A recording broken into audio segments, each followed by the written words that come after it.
chasing stars and holding you. I can't see the end, but we'll see it through.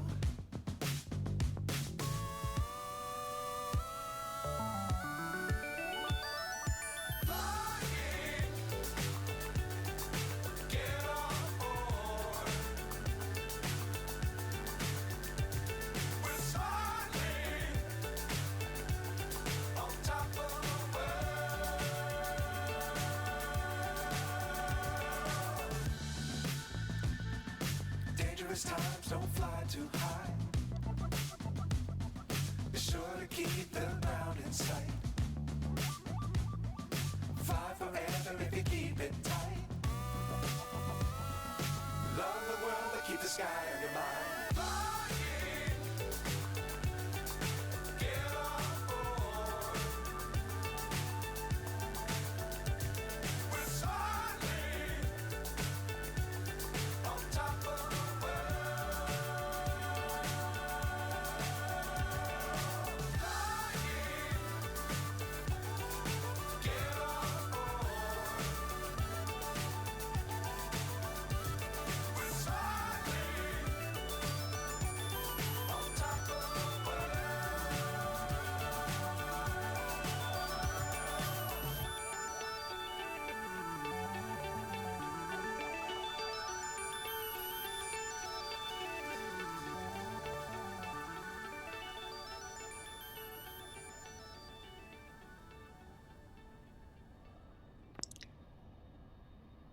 Hello again, everyone. Welcome into Flying with Mike. Hope you all had a great week this week with us so far. Today may not get everything in that we hoped. We for sure want to get the A330, and I just love flying this plane. However, as mentioned yesterday, something has come up that was unforeseen back when we set the schedule up, and I may or may not get that second flight in. Today we're in Manila, getting ready to fly to a place called General Santos International Airport, southern end of the island chain here. And we're going to do it in the A330-900, otherwise known officially as the Airbus A330-900 Neo. And as you all saw, a 777 just passed us from Cathay, headed over probably, this is, I think, considered domestic. Don't quote me on any of this. Never been here. Never really learned much about here. But we're going to be taking Cebu south, about 500-ish miles. All right. Again, Manila to General Santos International Airport. All right. So let's crawl up in the cockpit here. And as you saw, some of the animations we have here, the caterers were just leaving. Let's get this flight up here and briefed. As you can tell, we're on VATSIM. So, there it is. All right, so there's what it looks like as little as we can see, obviously. I'm centered on it. Oh, I hate Dijons because they always come when I sit in the chair and hit start streaming. Hang on a second here. I'm getting my aircraft up and running on another tracker as well, in case that inevitably happens where I forget. Let's see.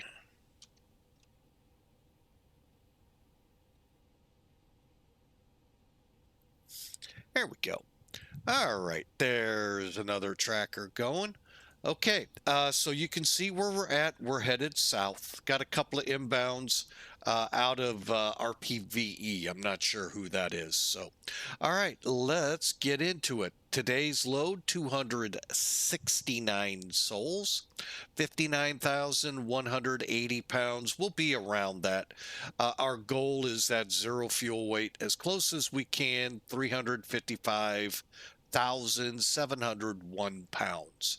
We're going to uplift, in our case, download to 30,242 pounds. You can see the route there, as well as, let me throw that in the chat one more time. Yeah, it's long since gone. And that way you can see what we've got planned. And we're going to be up at 39,000, cost indexing at 55. Weather, I don't know if our arrival has any. It's like 1 o'clock in the morning over here ish. I could be off by an hour. We've got variable winds here, so pretty much any runway's ours. And beautiful day here. Nothing significant. Looks good out the window. And like I said, I have set the time, and we are just about ready to go. All right.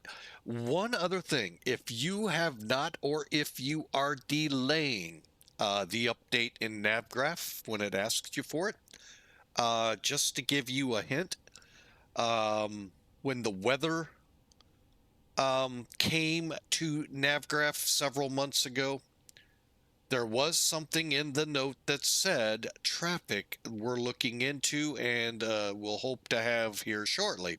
Shortly has arrived. So we'll endeavor to show that as well here. So let me get rid of Sim Toolkit and let's get going. Got a lot to do, got to get a plane ready to go. So let's start off here by coming in and turning off our fuel pumps. Okay, we're already on.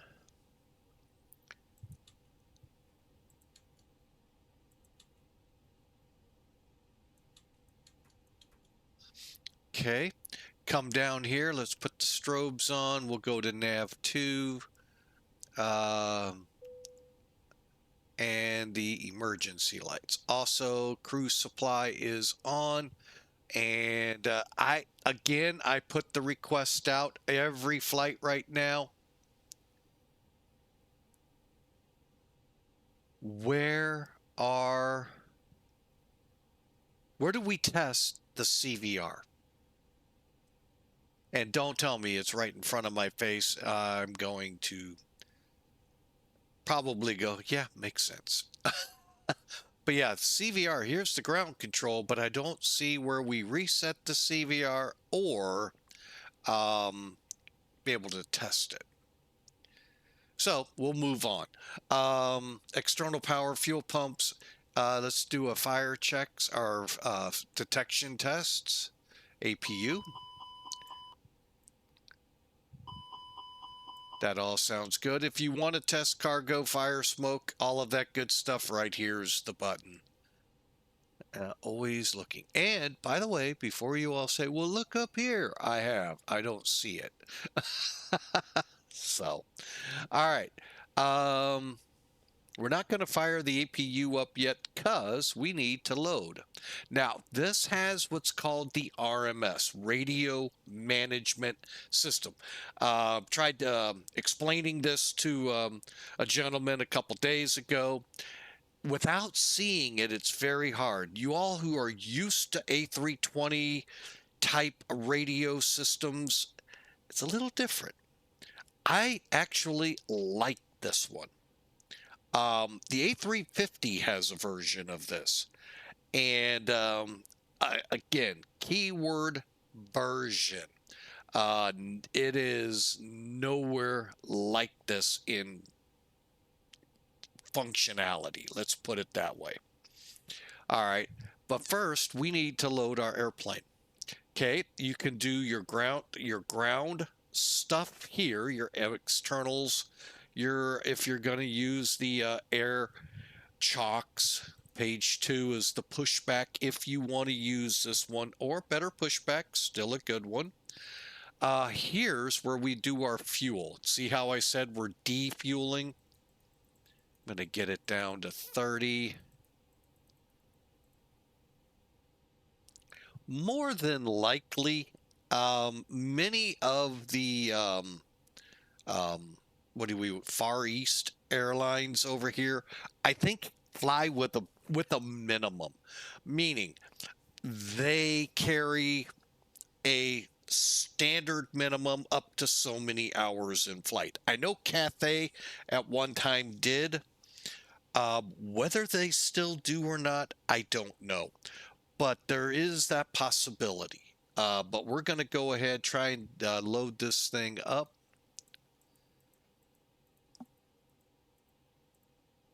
$32,500 request. And what it's going to do, we're currently at like 132,000. It's defueling that 100,000 out. And I've actually got 2,000 pounds more than we were expecting. All right, now I'm going to go ahead, load, and we'll see how we break down. Now, come over to cab. Doors, currently open. Some of these are in auto. Oh, and by the way, before I get going too far into this, your cargo doors, first officer side, right side of the aircraft lower, there they all are. They're all in the open position, so, and I'll show you some other things here in a moment.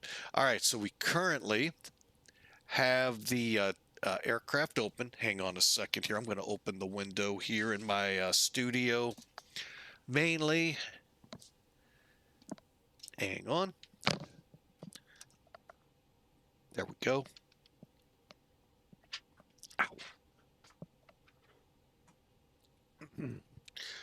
Ow. Mainly to help keep temperatures down. It is in the 50s again today. All right, let's just kind of go up a little. So these are your doors. Next page is the passengers. We got 269 planned.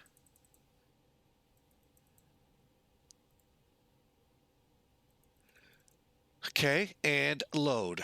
All right, now why do we click load? Let's head over to the EFB. Now, with this version, those of you that fly ToLiss out there, the A319-20 Neo, 2121 Neo, you do not have the ISC available to put over here yet. I hope it's coming. I heard there was an update, and all of a sudden I found mine was updated. I don't remember doing it. So I'm kind of shocked. So anyway, hit reset to current. Now, like I told you, we're going to work off the zero fuel weight. We are currently looking to be at an estimated zero fuel weight, 355,701 pounds. We're at 826.0 in the cargo beds. We're not booting people off. We're going to fly with the extra 120 pounds of payload. Probably something to do with the per pound per person setup on this plane. That's my internal guess. Each person weighs X amount of kilos or pounds. It could be in kilos. The conversion offs just enough with that many to give us that. So we're perfect where we're at. Cool. Let's see how we're doing. We're still refueling. I do not expect that to finish anytime soon. Oh, look. There goes Cathay. So it's neat. You got two fuel trucks. You got the cargo loaders, which are perfect for this plane. And way off in the distance here, hidden behind that one, is a baggage loader. Folks, that's pretty much what you would see on this plane. Not baggage loaders up to this. Although, hold on.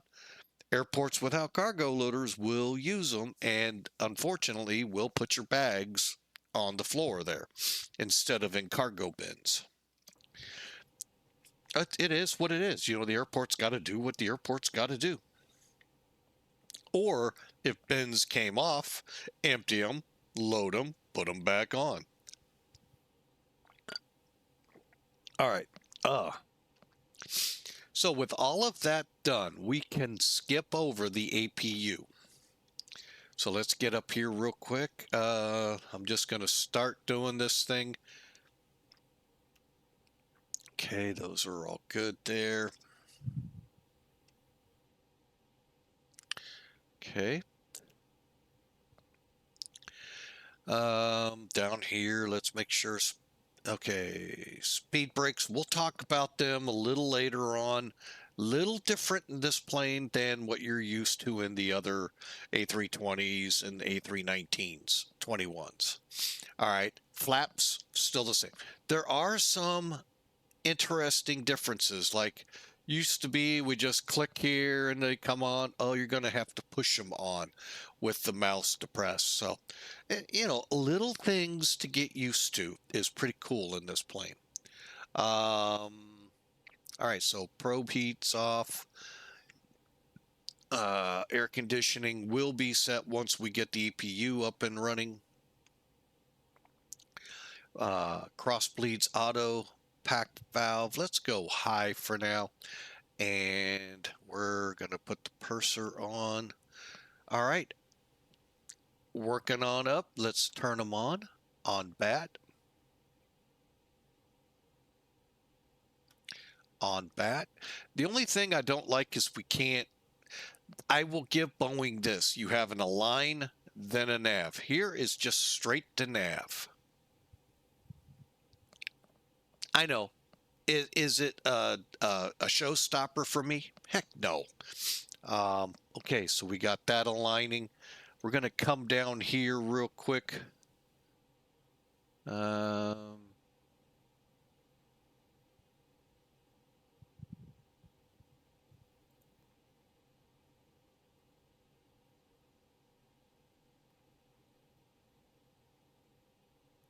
Okay.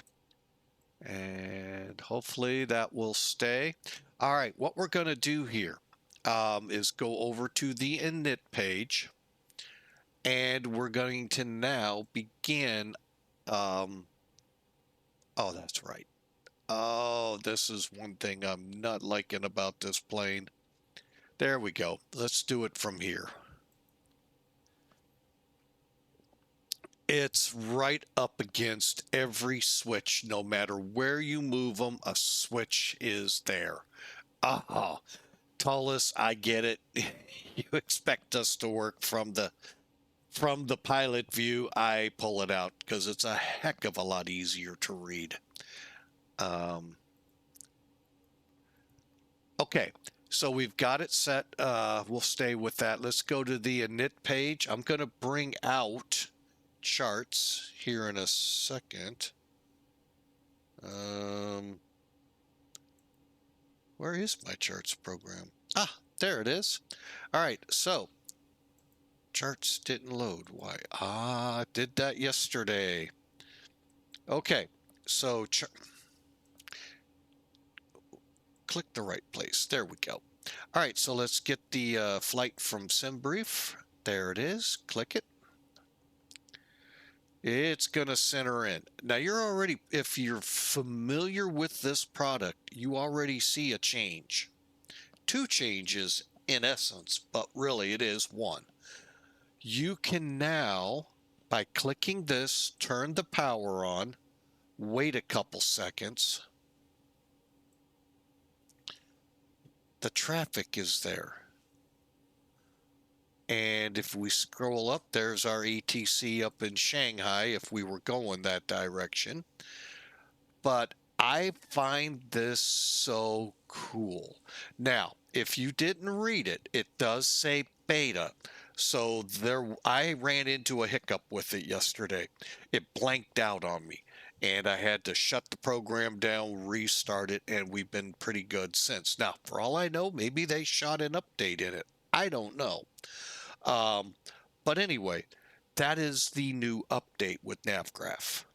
So your call. If you want it, take it. Otherwise, it'll keep asking you to take it. But that is just flat out awesome for a charts program. That's what this started as, folks. A charts program. World of charts. Meaning, instead of hoping and praying the VATSIM ARTC's website had the charts for you, which most of them don't. And then you search and you find such outdated charts that were not even close to what you had. That was a gem to start with. Then they threw weather overlays on it, which was amazing again. And now we have air traffic on here. Really, really good. Great job, NavGraph. Matter of fact, I'm going to go ahead and shut it off for now. All right, so what we're going to do is go in here to charts and go to taxi. I think this is called Terminal 3. Yes, and I think I'm in 108. However, I believe I can get the number this way. Some of the airports we go to, it does work out. I think.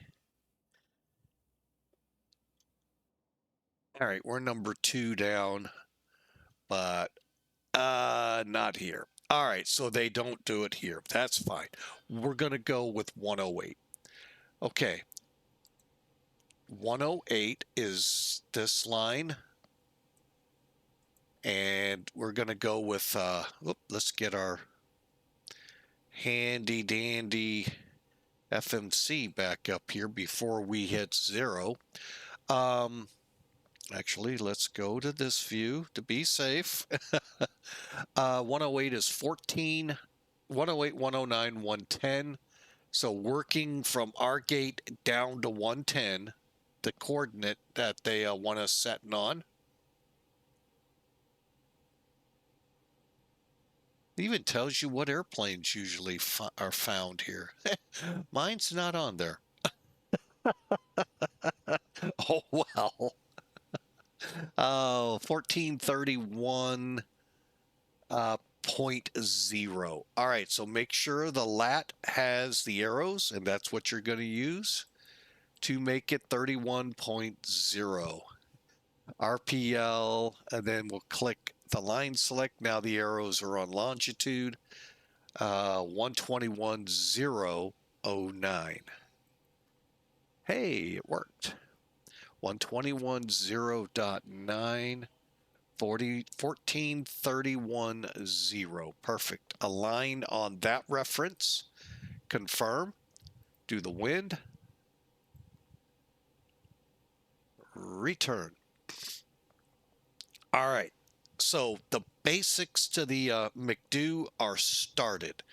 I'm going to do one more, and that is go over here, verify our weights. 35.7. Nope. So we're going to go 355.8 slash 27.5.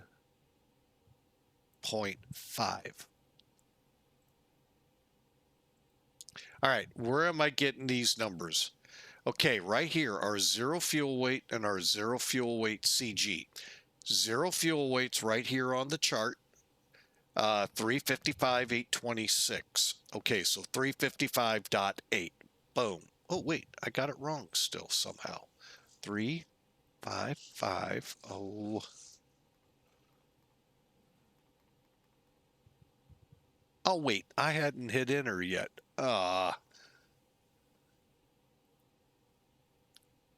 And then I go do something foolish like that. Sorry, folks, bear with me.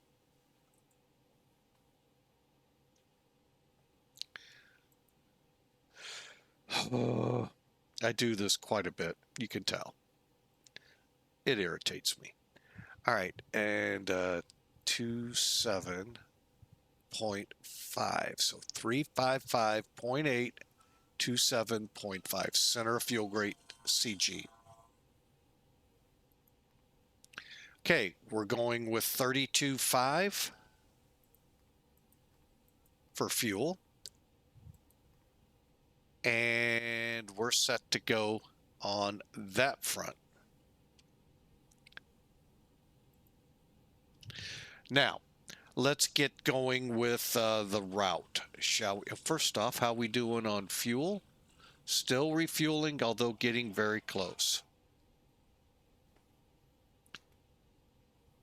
Okay, F plan. Bear with me a second, folks.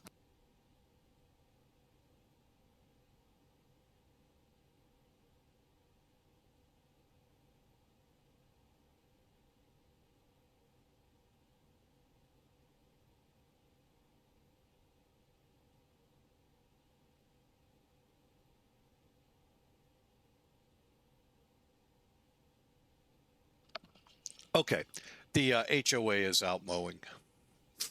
Okay, where were we? Oh yeah, flight plan. Okay, so let's bring that flight plan back in.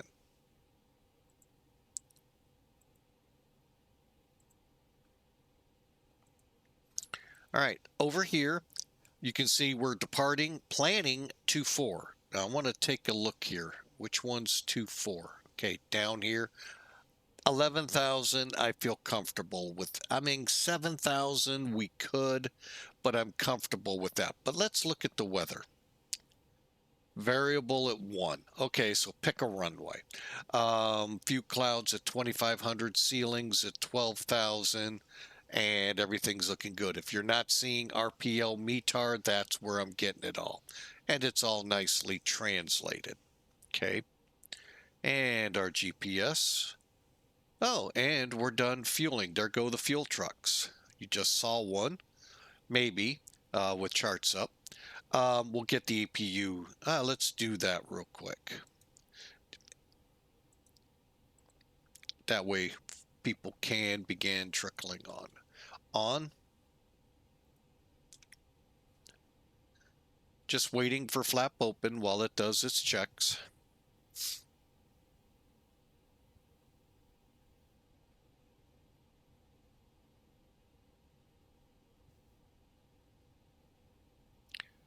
And start. It'll take a few seconds, so we'll continue on from here. Charts. And back up. All right. So 2-4 is a good departure runway. Now, also on here, you may see VERDE, VER, Victor Echo Romeo Delta to Papa departure VERDE transition. That's our departure. And that's what we're going to make sure we enter.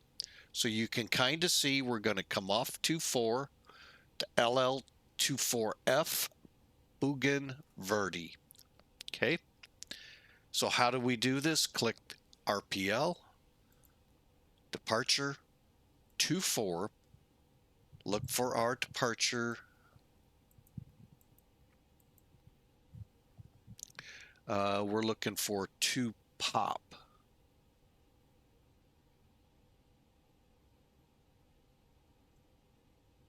Okay, this one is 2 Papa.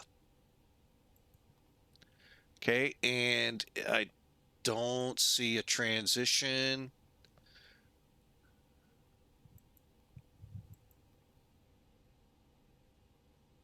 Insert.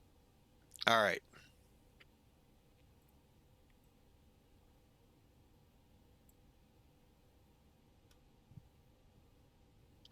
Okay, so what we'll do here, you can see now I brought the nav display over, put us in map, and I'm gonna keep us at 40. And we're just gonna look through it again. LLF, Bugan, at or above 15, that's interesting. No, at or below 15,000, at or above 11,000 by VERDE. Okay. And I think that's all pretty and then the up arrows are like your step key. And hang on. Okay. And we're just watching for any big discontinuities. SHA, Barba, IOO, Gulfo,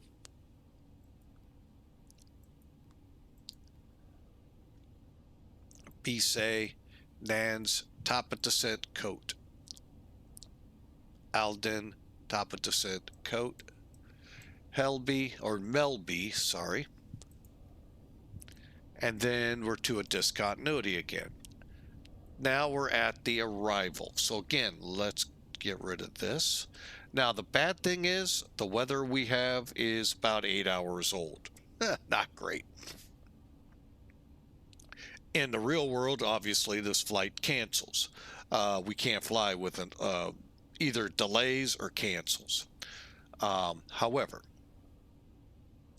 we continue on. We're planning 3-5.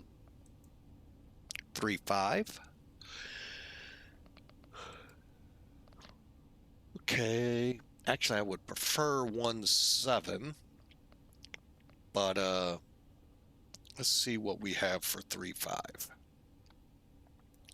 RNAVs. Okay. Either way, it's an RNAV approach. So, where's Dixie?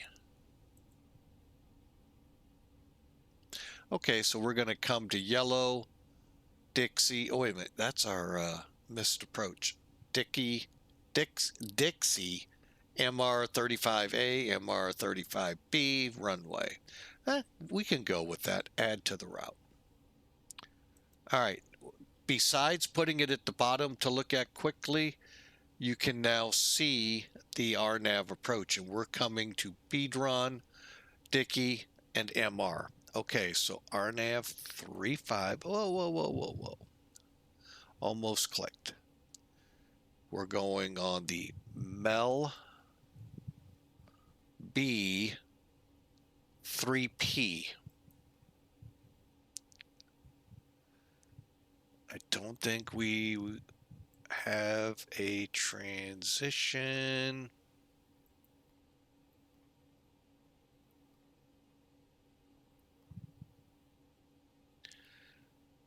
And insert. Okay, hang on. Okay, so coming off COT, MELBY, QTO.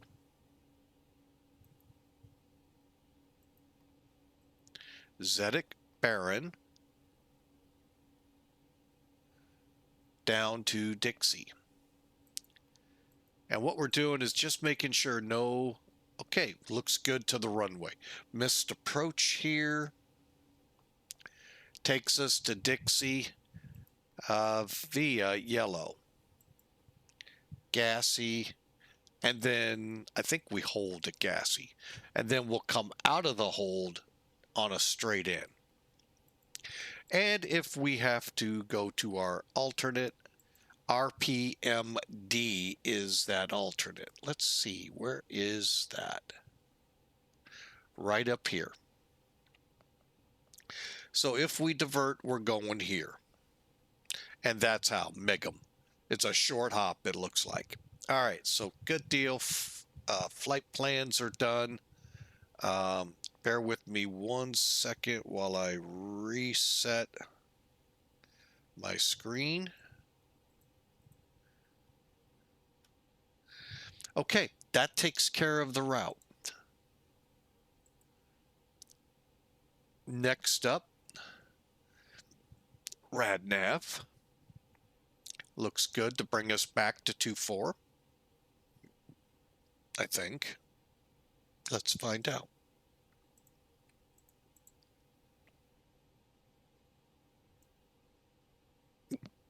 $1099 IMA. Oh, those hiccups. Oh, they hurt sometimes.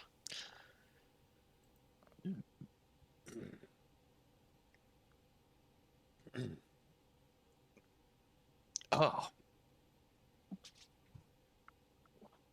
Oh, man. It's either hiccups or yawns, I tell you. All right, let's go to the perf page. This is, to me, my fun one. We do have everything pulled good. All right, what we do here, we go to takeoff perf. First off, hit reset. Now that's going to reset to the latest data here. While I'm thinking about it, bear with me. I'm going to set up my ACARS program. It just makes things a little easier on screens. I only have two. I know some of you out there screen with at least three. I say that at least. Some of you have a lot of screens. How your computers do it, I have no idea. All right, right there, fly this flight.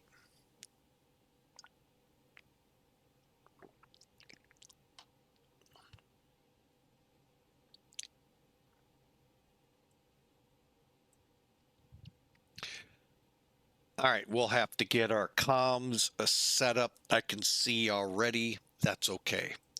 All right, back to what we were doing. Now I can make the screen a lot easier to work with. Okay, the current weather here, actually I had two ways. Current Manila weather variable at 1. We'll leave it at 7. It doesn't matter when it's 1. Temperature 27. 1009 equates out to 2980. And that's neat that it's in the remarks, by the way. For those of us challenged with the 4-digit Q&H. Runways dry, anti-ice, yeah, we'll keep that off. And got 11,000 foot runway. We'll run with the air conditioner on. Compute. Let's just see what we get with just that. Well, we'll have 4,400 feet to stop if we have to reject at 130. I think we're going to go flex. Okay, so how do we load it over to here? We don't. We just click uplink and fill the little data in. We said 109, right? 1009. Now, unfortunately, we cannot change the temperature. So if it is drastically different, we can't change it. Now 007 diag 1, and I'm going to leave this open because we're flexing at 1, so it doesn't matter. Takeoff request. If we had a wet runway, use the arrows to set what you want. And I'm just going to wait for it to say takeoff data link received. Okay, so if we go maximum takeoff, otherwise, to many of you out there, they call it toga. That's your numbers. I wouldn't necessarily go off at flaps 3, but that's your numbers. If you plan to flex like we are, click flex 73, and the data, make sure it looks good, and uplink. Now we are going to go ahead, back that off a little, 1, 3, 4. Rotate at the 140, 142 transition level here. Is that correct? Yes. I'm also gonna check black box real quick. And I'll show you the link I'm going here to.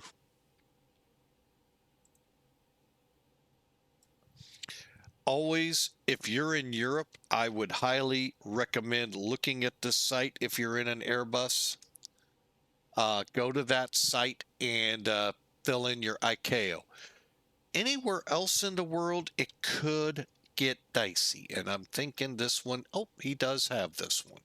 All right, so what does it give us? Our engine failure. That would be, hang on, let me clear. Engine out acceleration.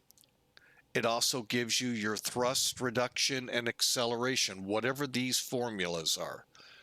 1580 for thrust acceleration 3080. I'll be honest, I have no idea what this is putting in. I'm thinking altitudes when thrust should reduce 1580, accelerate 3080. I don't know. Engine out acceleration 1600.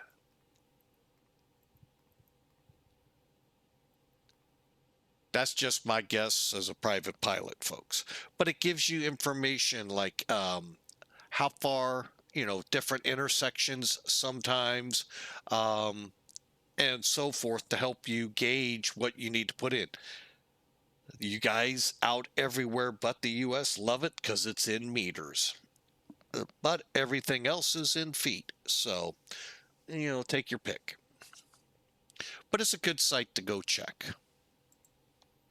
We just did, and we've got our takeoff data loaded. Okay, with the APU up and running, let me double check I put the bleed on. I did not. All right, and we can turn those fuel pumps back on. We're about ready to go, folks. Okay, let me just go through here. Probe heat. Okay, bleeds on. Auto for the cross bleed. Air conditioning is cleared. Faults are the only thing on the electrical. External power off. Okay, ventilation panels look good. Cargo smoke looks good. Flight controls and cargo air conditioning all look good. Fuel pumps are on. Fire checks. Radios need to be set. And that's where we're headed next. Okay, as you heard me say, we have radios to set. First thing I want to do is get rid of the cargo. Get that all squared away.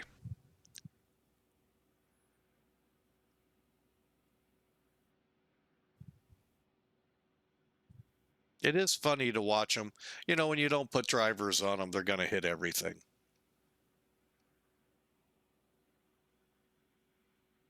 But there she is. The only thing we still have to do is disconnect the ground power, pull the chocks.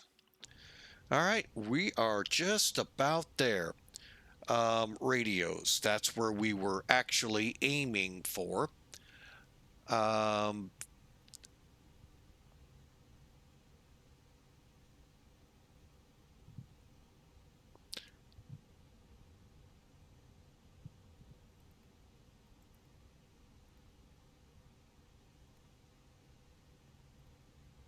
Okay, got the standby frequency.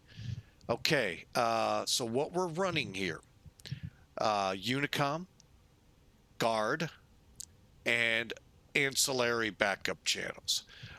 Squawk.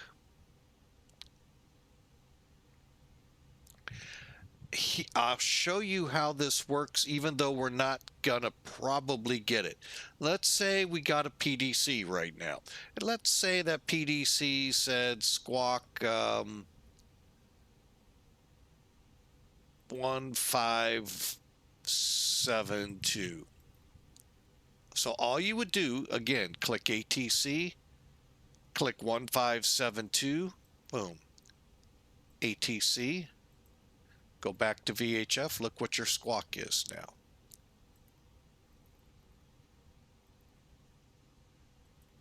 Okay, also, you can put this thing, remember, online, you have to be showing mode C clicked. TCAS normal above or below, standby, that's all done with these, Terra TA. Or I think you can do it somewhere else on here. Don't quote me. I may be thinking A350.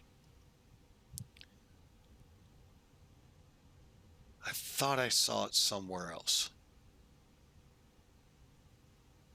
Oh well, it's what I get for thinking sometimes. Also, a cool feature, traffic. Can't pull it up, but let me kind of show it here.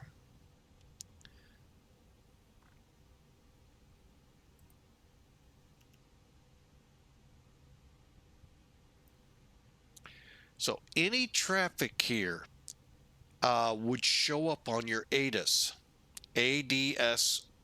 display. And it will show up here. I don't think we have anybody here. I know we had that flight coming in. We were on the wrong channel, so we wouldn't have heard them. Let's see. Oh, there's one. Wonder why. Let's see if it's showing up. Nope. Anyway, it'll show it up here, and of course on here. It might be because we're not on Terra's yet. But anyway, it's kind of neat, I think. And of course, as you saw earlier, your ATSU stuff, which I really don't see much use of.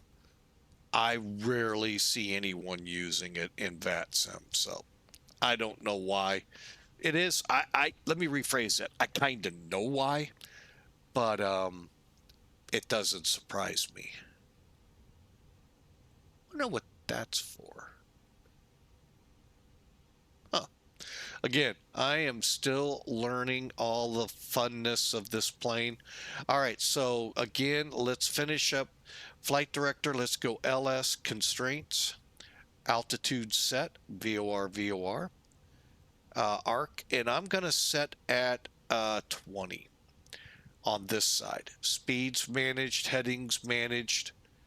And since we don't have ATC, we're going up to, the magical number is 39.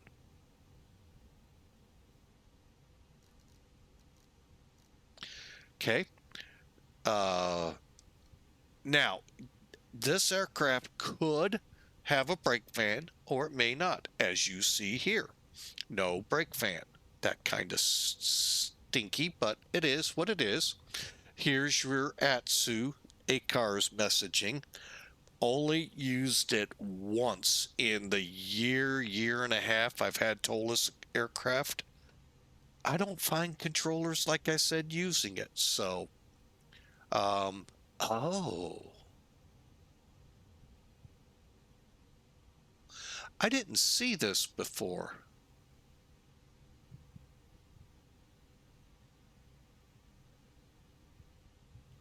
Huh. Runway wet, runway dry. Huh.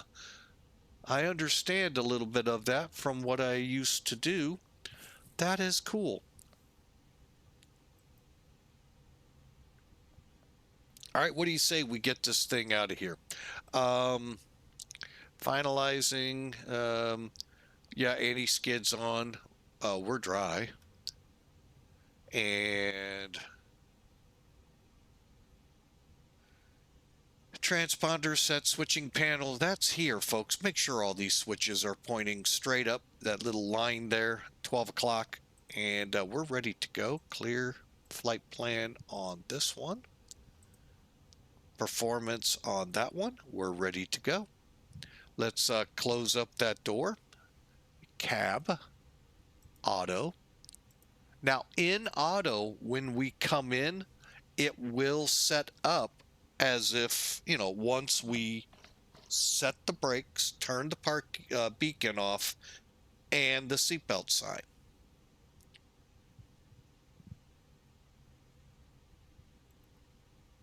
But very cool. I like this thing now. I really hated it in the A350 because it made no sense. It's not working, I think, like it's meant to. I'm sure the screens are as the real one is, but it's just not working.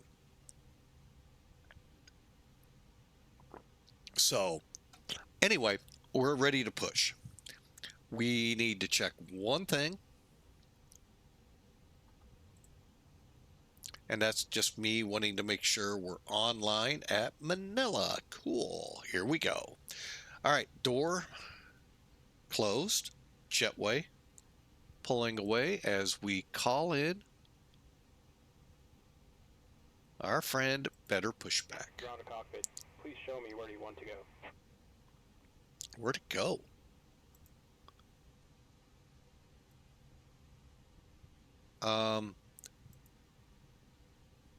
That was weird. Ground to cockpit. Please show me Very where you weird. want to go. All right. So you can actually click here, come over here, to say here, and then go further back and then hit enter. On the cockpit, ToLiss You driving could up. make it then pull forward over to here to this spot. I mean, it's really a functional little, neat little set thing here. I wish it could look like a regular tug instead of a nose hugger or nose wheel hugger, but yeah, we'll take what we get, folks. It's free, so it's very hard to complain, and many of you won't listen to me if I complain.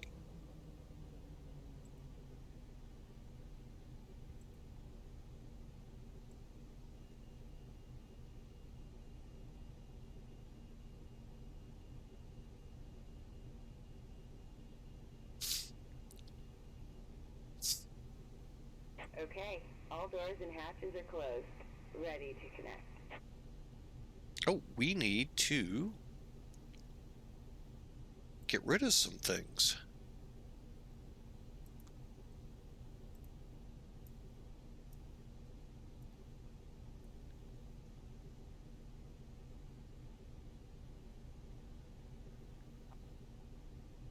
All right, we're ready to go. Jetways away, beacons coming on. Seatbelts. Bleeds on, APU's on, we're ready to push.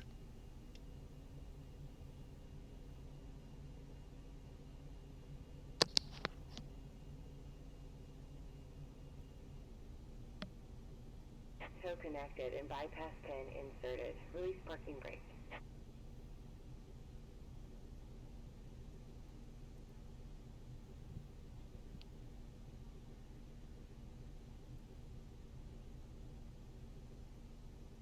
Okay, brakes released. Starting pushback, and you may start engines.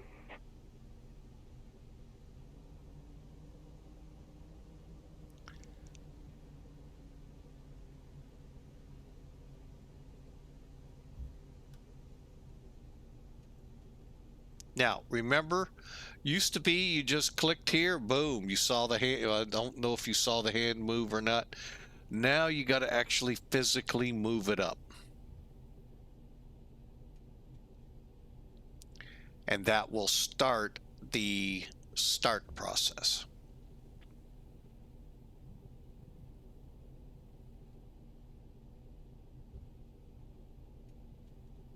But welcome aboard, folks. If you like what you see, I'd love for you to hit that follow button. If you're over there on the YouTube side of the house, love for you to smash like and subscribe. That way you all know when new content is coming out. Following on Twitch is free. Subscribing at YouTube is free. So love to have you aboard.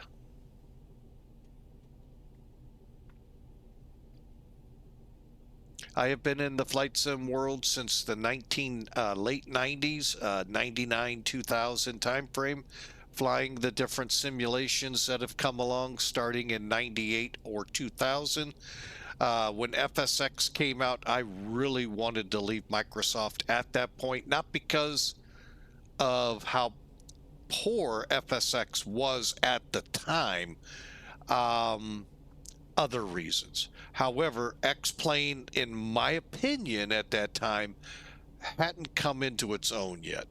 That would take till all of us 2020 when finally a new sim came out from Microsoft. However, not a great one. And I went to X-Plane, and boy, was it so much different than back in 2008. And haven't left X-Plane since. Won't be going back to Microsoft either, so I hope y'all enjoy it over there. I'm not here to dog on it at all. Hope y'all enjoy your flights as I do here.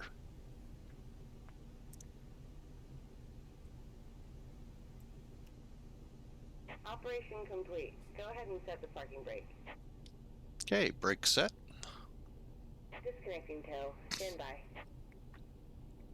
Also started streaming in 2020 as well, and I've actually enjoyed it. It took a lot to get me to stream and get me to cross over. I wasn't even going to leave FSX. I was thoroughly happy. My only problem was not with the flight simulation, but with my computer. It was running out of actual memory. And it got to a point where it just wouldn't boot up anymore. So FSX, as some have claimed, well, that was your cause. No, actually wasn't. I had actually gotten a great computer built. Did a wonderful job with that. I mean, FSX was just unbelievable with it. But over time, I ran out of memory. Tow is disconnected and bypass pin has So been that's removed. what caused all of the changes. And I decided, let's give it a try, explain. And I've had some problems with it here and there, the normal learning curve issues of new sims. But overall, nothing like some of the issues I've had with Microsoft products. So, and I don't know, maybe the 2020 was the end all and save all. Obviously not, because 2024 is coming. All right, there's the pins. Let's get this thing finished up and on our way. So APU bleed. We'll try to do this from here. Bleeds off. No warning messages. Okay. Come down here. Now, I talked about this. You're going to have to drag the spoiler up. You can't just pull. Well, you pulled it up before, but the same thing with it, it's a little different. Okay. It's just, I don't know how to explain it other than that. Set flaps 1. Confirmed. All right, now let's set the pitch and trim. I like Airbus for this, and actually McDonnell Douglas kind of followed suit as well. The cool thing with the ToLiss, it sets it for you. Actually, it's off by 1. What? That is the first time it's actually been off. Huh. There we go. All right, and at the same time, even though it's a little further in the checklist, I go ahead, work my flight control surfaces, make sure no stops are in place.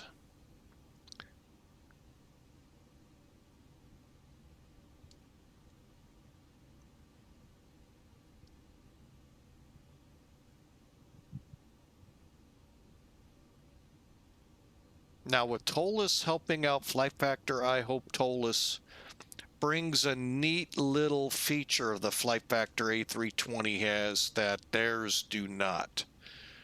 Hang on, let me finish the flight controls. I find also if I do this, it doesn't snap back at me. You know how that is, how those people are. No. Over here on the tiller, you see this button right here in the middle? You should be able to push it and then use your rudder pedals, and it doesn't affect your directionality.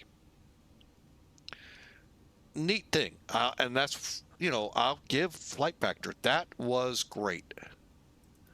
Okay, on takeoff test.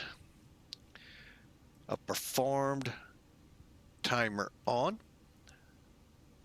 And just running through the rest of this, elapsed time brakes. APU master off. And slides, you can actually arm them. Neat little tidbit. Doesn't really do much, but it does. And we just have to deselect, and we're ready to go. Let's turn on our radar.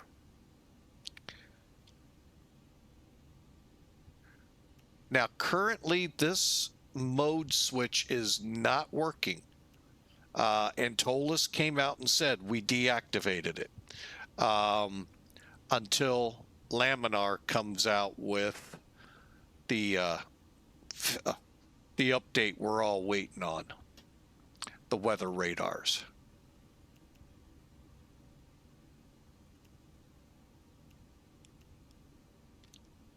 Okay, and away we go. Manila traffic, Cebu, 997, taxi 2, runway 24.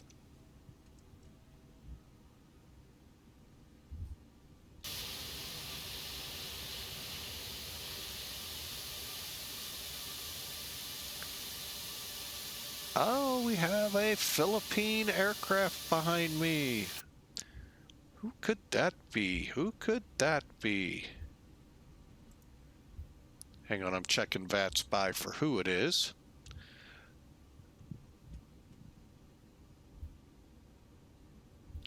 Now, while we're in the ability, let's see. Okay. I am going to come down here and ATC Terra VHF. Okay, we're ready to go now. Let's look at it. There it is. See it? PAL 659. I may have to get the Philippine air colors for this.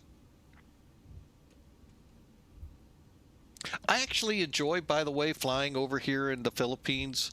I've only been on once or twice with ATC over here. That's not why, but I really love flying Clark, Cebu here. We're going to this new one. I really like this little bit of flying here. And the fact that we're taking an A330 there, that is so cool. And that's a real world flight, folks, 997. I don't know if it's daily. Let me turn him down a little. Advisory Philippine 1862 will commence descent by the sea.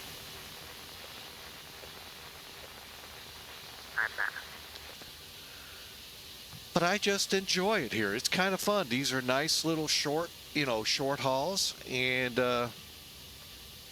it's just neat to be in a different part of the world. So I really do like it here.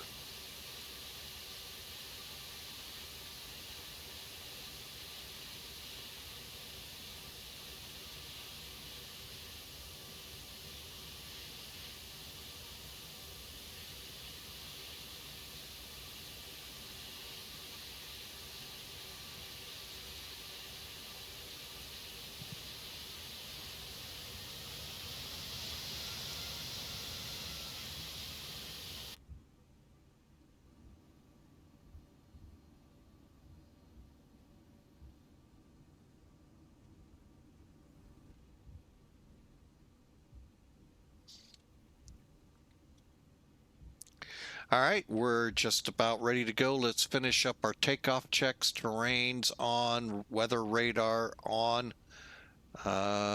predictive is on. Call the cursor and say, hey, take your seats. Here we go. You know who's flying this thing.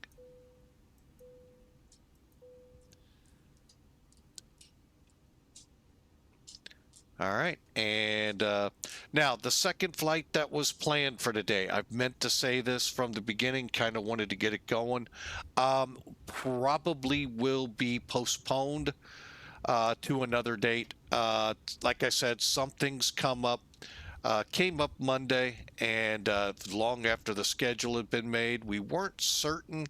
I just got word today we are going, and got to help out one of our daughters, and family takes precedence always. So, and we are going today. We'll be back for tomorrow. We'll look at tomorrow's flights. Who knows? Maybe we'll change things up. We'll see. But for now, that flight has been postponed. I was really looking forward to that Allegiant flight. So, all right, we're about to the runway.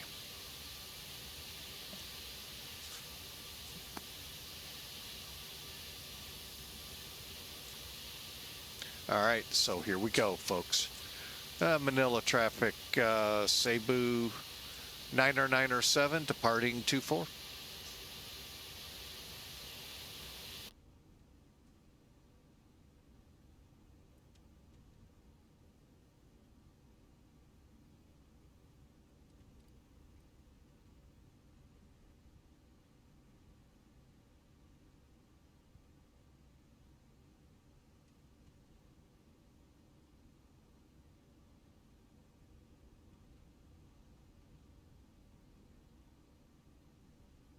Okay, we're set. Everything ready. Landing lights are coming on.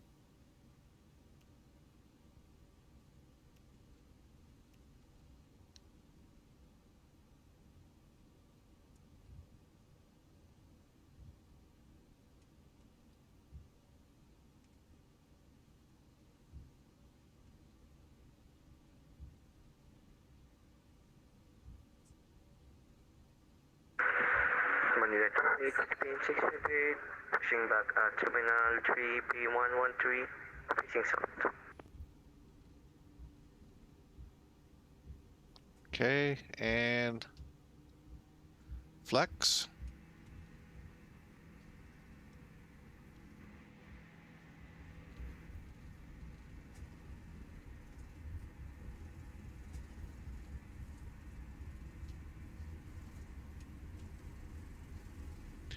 Okay, 100.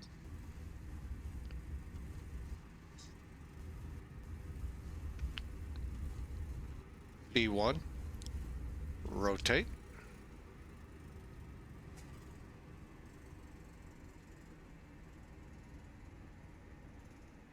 Positive rate gears coming up.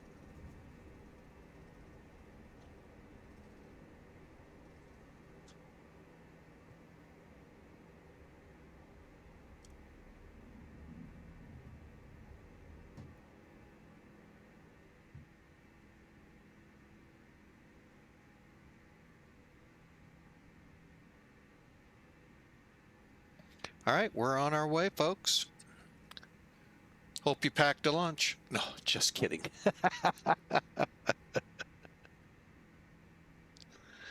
All right, we're on our way, folks. There's level climb.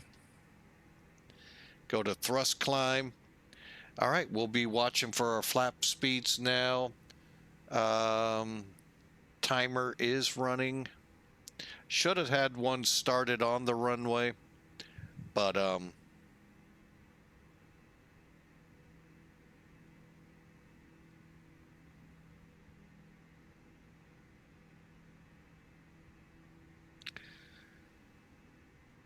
okay, we're on our way. Let's go ahead, de-arm the spoilers. Again, just pull them back.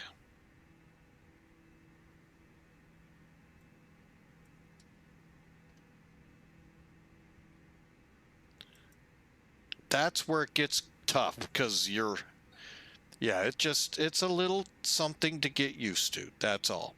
But great time with this plane coming. We got about a 500-mile run. Speaking of that, let's not that. Sorry, folks. Hit the wrong. I meant the overlay. And there we go. So you can see it's saying about 3 hours. Let's get into some altitude and see what happens. It's only scheduled for like an hour, hour and a half at the most.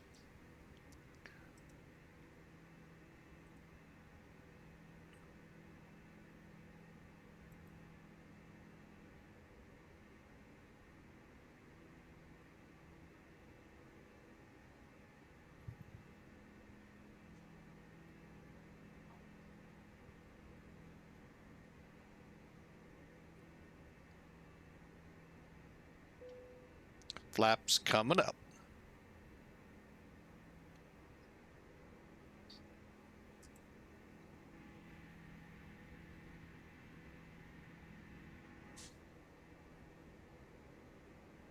Cebu 90907, clear of the Manila area.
Sorry about that, folks. The first officer blessed us with her presence here.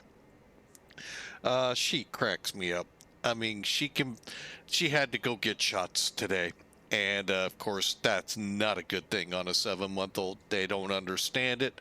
And, getting shot like that, 3 she had to take today. But as soon as she sat in front of this screen with all the colors and images that the flight sim gives, she goes crazy. Her legs start kicking, her arms start flopping up and down. I really wish I could put her live on screen to see this, but I don't. And I think it's the right thing that we don't put her on. So it's just, I wish you all could see it. It just brightens your day up. So, but this should brighten your day up. Happy Friday Eve. That's right. Tomorrow's Friday, folks. Which for most, it's their weekend.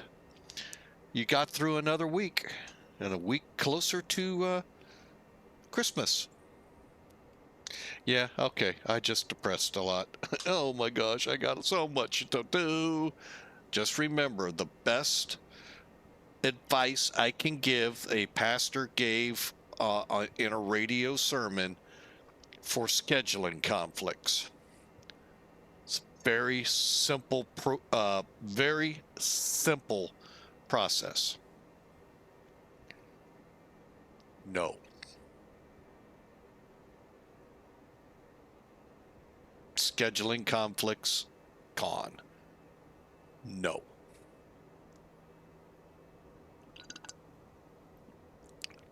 So, if you feel you're getting too bogged down with too much going on, the word no is important to know. P658, will taxi at runway 24 via November 3, November 4, November 6, left November 7, Charlie 2, Charlie with Charlie 1, hold short, Hotel 1. So, we're on our way. We're leveled off at 15,000 because that's what the constraint was for Bugan. And then VERDE, we continue. After this fix, we continue on up. We got about 0.7 miles till we start our climb again. So again, thank you all for being a part of Flying with Mike. If you like it, hit follow here on Twitch. If you're watching us on YouTube, subscribe. Also hit that like button. We'd love to know. So both options are free.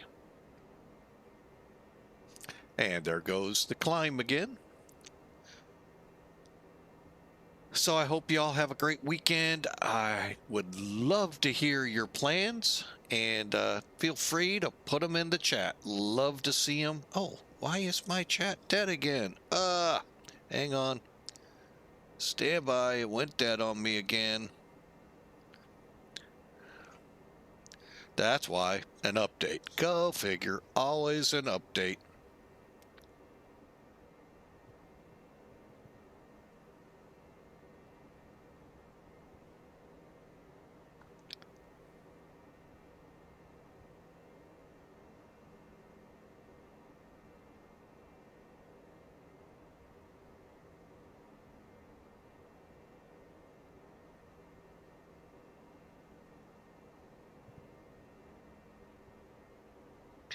We had an update. That's why it died on me in front of me. So my apologies again.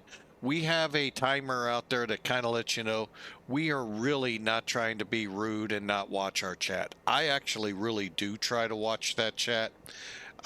It just so much going on in the cockpit. It can be very tough to sometimes catch it all. So please, my apologies. We're not trying to diss or disrespect anyone. It is just so much going on here. So also, if the commercials here in Twitch seem overbearing, unfortunately, I've got them set to help the stream out. But to remove those ads, all you have to do is hit that subscribe button. So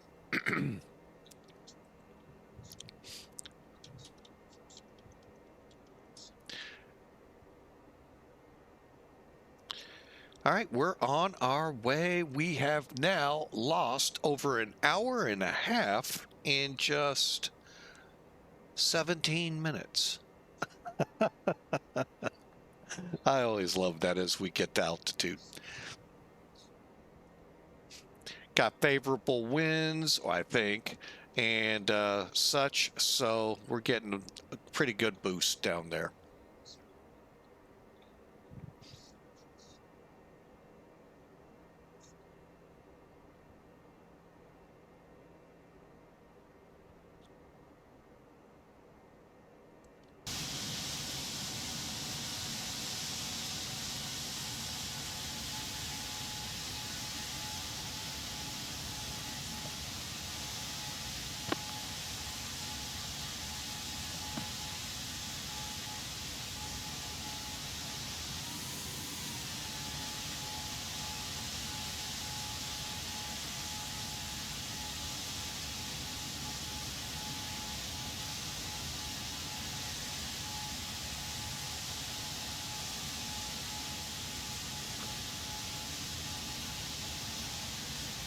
Also, if you have any great plans for Christmas, I'd love hearing those. Or Thanksgiving. I know, thanks. Let's get through Thanksgiving. I'm going to hear it. But you know, if you got great plans, folks, love to hear them. What do you got planned? It's only a couple weeks away, folks. It's the last week of November. So it's not far off.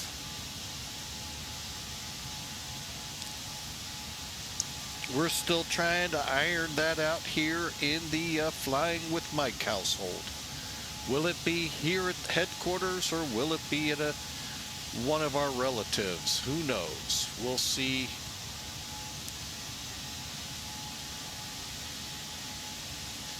But yeah, we great holidays ahead here in the U.S. Thanksgiving followed by Christmas. Oh, just love it.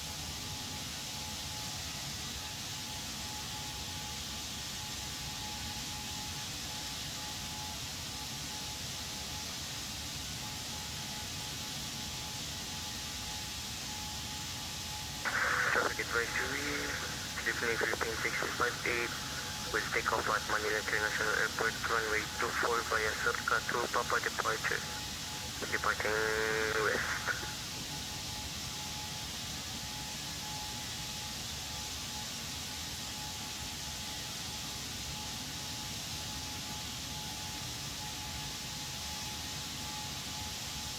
Out of curiosity, would that aircraft still be on here? No. Thought it wouldn't be, but you never know. But anyway, welcome aboard. Let's get a bird's eye view from our passengers.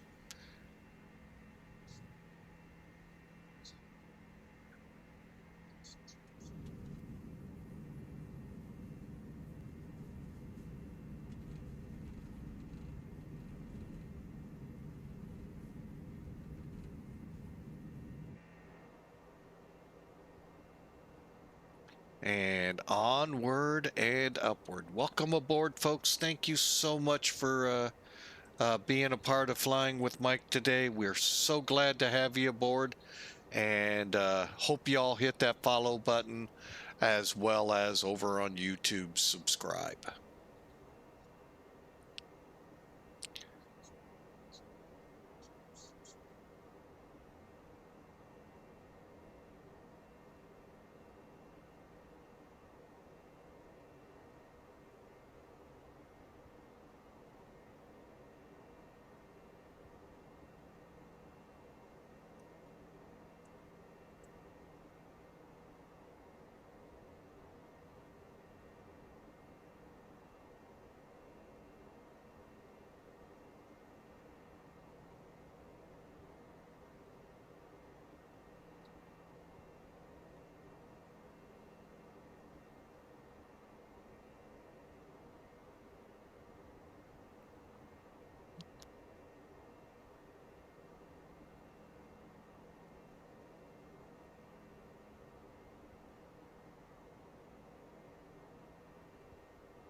Advisory Philippines 658 departed passing 3000, climbing 380.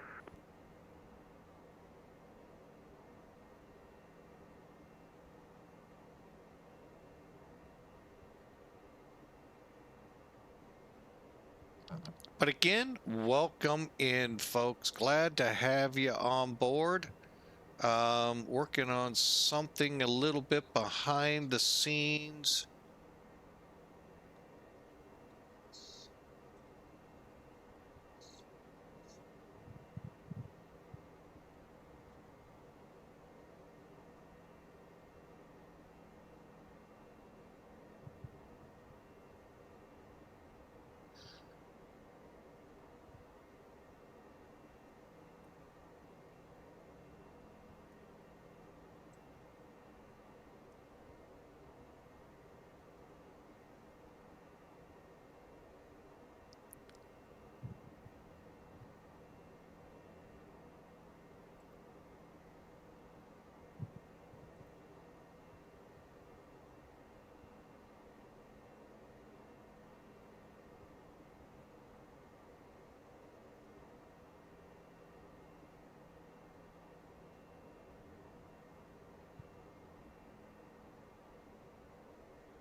Okay, that didn't work. Ah, doggone it. I'll work on that later. All right, folks, we are on our way. Just rounded SHA, looking at about 300 miles away from top of descent. You know, these are some of the things that... let me just look at something here.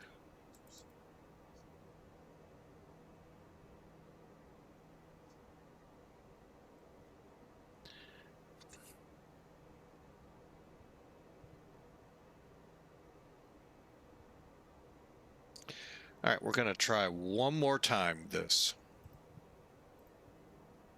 Don't like doing these things. Oh, there's a good one.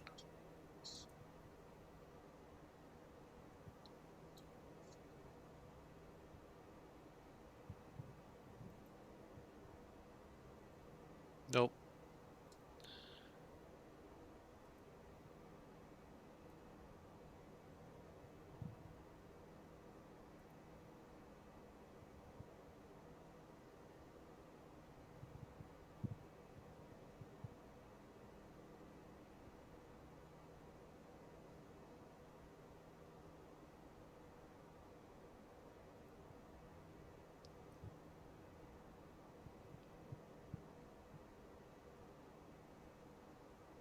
Hey, Matt, 1997.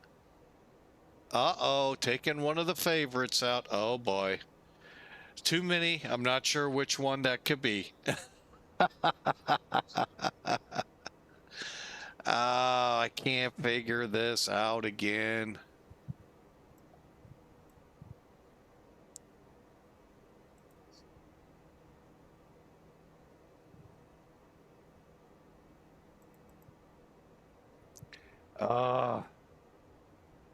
Does SIBO. Nice. If you're not at a jetway, you'll enjoy, well, even at a jetway, if you stay outside the aircraft for a little bit, you'll actually enjoy some of the things that are there. They've really improved that immensely.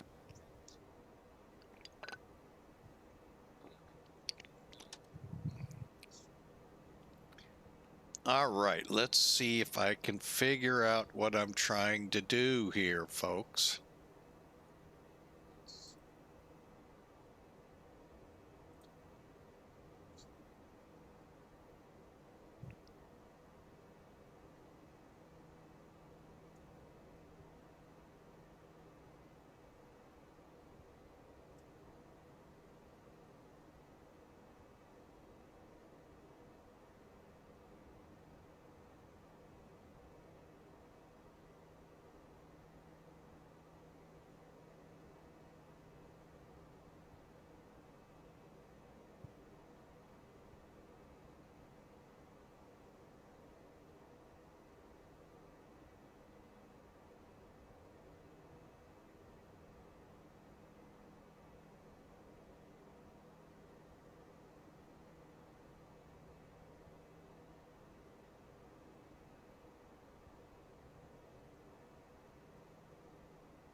Uh,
Okay.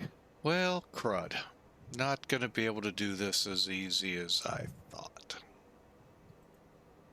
Oh well. We'll get some more in there.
Oops.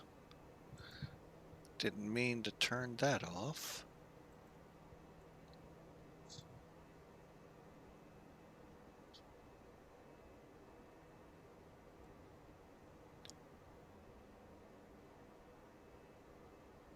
All right. Well, you know what? Let's just get back to flying. We'll worry about adding stuff to the stream later. Just a bummer I can't get it done right now. That would have been a good project yesterday. Doggone it.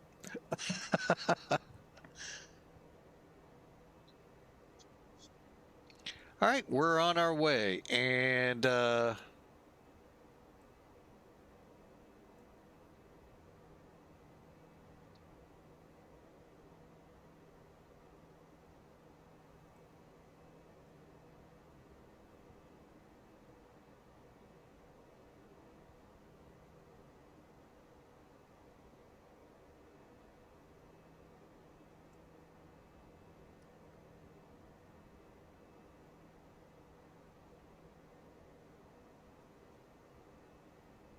well, good luck with the Zebo there, Matt.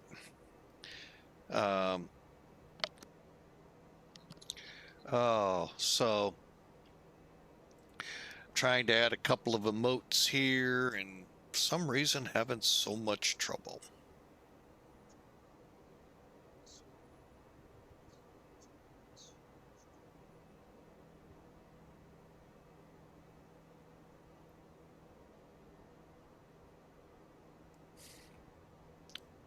That can't be top of descent already.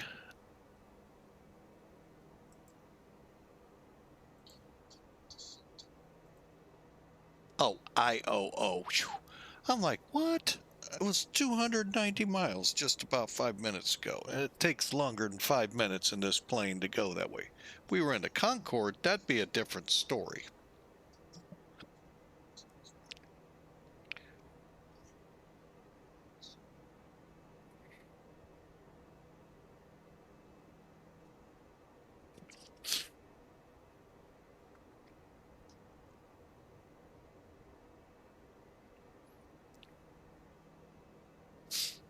All right, so I hope y'all have had a great week. Got a great weekend staring you down here in a day. And I hope you enjoy. Be safe, though. Be safe. Oh, this is driving me nuts. My eye. Feels like something's in it, but I think it's some kind of a sty allergent, something like that, that's causing me troubles all the time. Anyway, let's see if we have any more closer to up-to-date weather here. Nope, 9 hours old.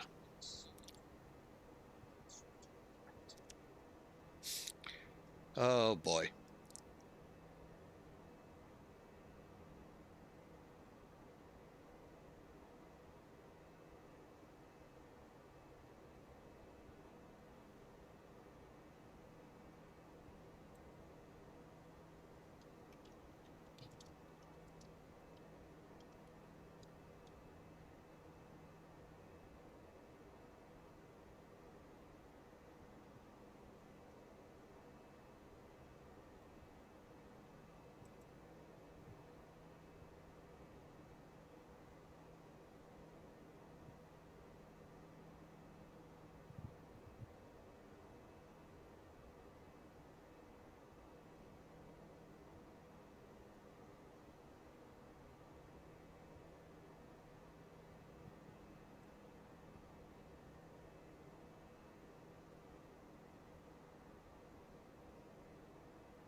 All right, let's see where we are.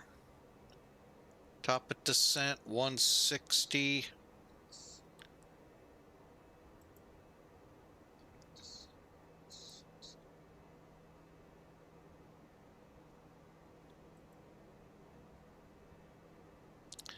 And well, I just really love flying down here in the Philippines.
All right. Looking over, I saw that I know some people have asked me about the SSG 747-8. Will I fly it? I see it's on sale right now. So I am thoroughly thinking about it. I really am. Um, I'm also thinking about another aircraft too out there, kind of holding that kind of close to me. So I don't know, because I know one person in particular asked for me to do one of my ways I fly, I guess. I don't know the exact term. I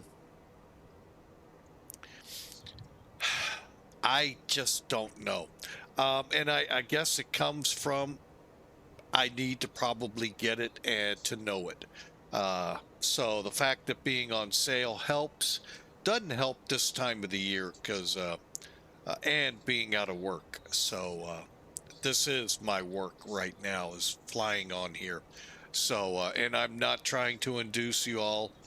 It just letting you know my personal situation. So now, granted, so far I have not, to the best of my knowledge, used any of the subscriptions, monies that come in, biddies, donos for personal. It has all been to help the stream. Now, you could all say, well, that's personal. I get it. Okay, I get it. But that's where it's going, not in to help pay for the lights to be on, the computer to be on, for food, rent, all of that. So, and I do appreciate all the help that comes in. You guys give me great ideas for destinations, aircraft, sound, um, um, and sound advice, believe it or not. So it just is great to be a part of this family. Tell your friends. I'd love to have them aboard.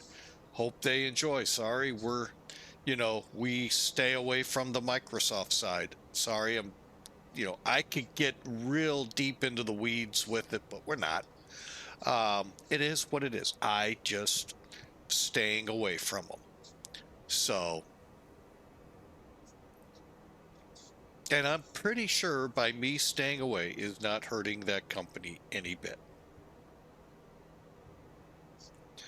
So, but I think overall, I think Laminar is the better avenue here.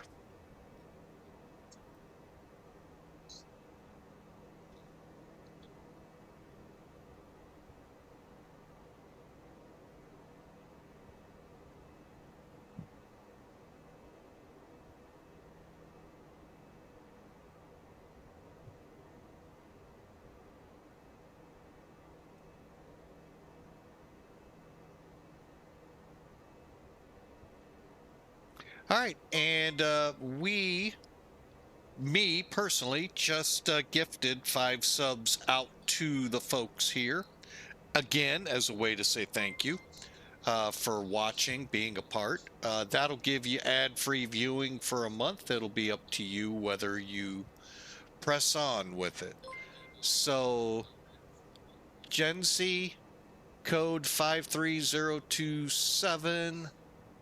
I'm watching them all as they come in. Sorry, folks. Matt, 1997, got himself a subscription. And let's see what else we got. Nocrist got a subscription as well. So I hope y'all enjoy the ad-free viewing. We're working on adding... Oh, you're very welcome, Matt. Consider it an early Christmas gift. And we're working on getting some new emotes up and running. Trying to get some animated ones. I just don't know how to make them. So that's where the problem falls in. But I hope y'all enjoy those gifted subs. And tell your friends. We'd love to have them aboard. So off we go, folks. We are running some goals. You can see that below the screen there. Feel free to help us out in those goals. One of these days, I am going to try and run a subscription subscream, whatever they call that. I don't fully understand what it means, other than the title, subscriber stream, subscream, I know it's to help boost subscriptions, so. Whoa, we just got us in a nice little air pocket there. But welcome in. I hope y'all enjoy. All right, we are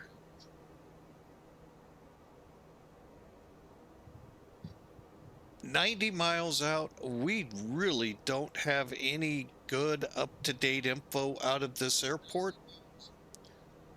So we'll just have to use what we have. Almost 10 hours old now. So hang on, let's put that information in the MacDo. Actually, let's start over here. Landing, reset. I'm pretty sure everything is... No, it's not actually. What do we got here? No METAR current. Current conditions as of yesterday, 02. That's like 8 o'clock. Wow.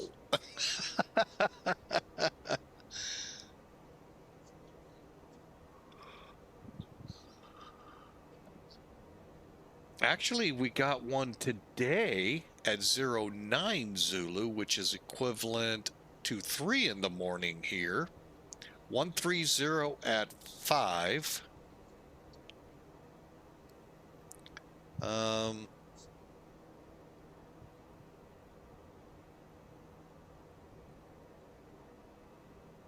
Yeah, we'll just stick with this one. Either way, it's nothing super bad. 10,000 foot runway will be fine. Actually, you know, one thing I didn't really pay attention to is where's the terminal? Midfield. Okay. And we may, no wide body air 330 and above cat shall taxi behind the park 777. What? Okay. This ought to be interesting to see. No wide body aircraft, but the A330s fly in and out of here. Shall taxi behind the Park 777-300 ER.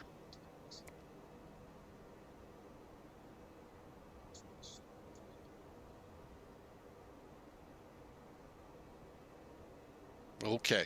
I think it's meaning taxi. It just kind of. I'm sorry, folks. Sometimes my reading ability really makes me laugh at some of this, but I get it now after the third time reading through. Don't taxi behind a 777.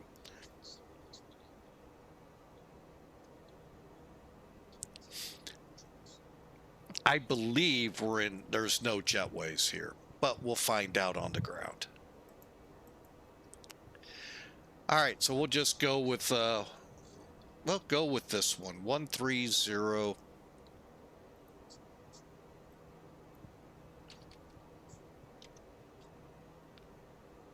What are we doing? You know what? I'm just going to go with this.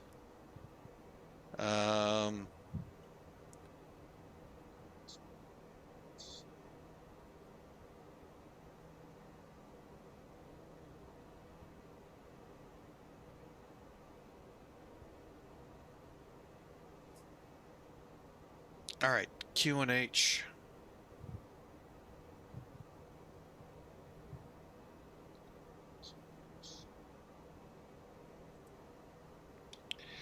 Here's the easiest way I found it.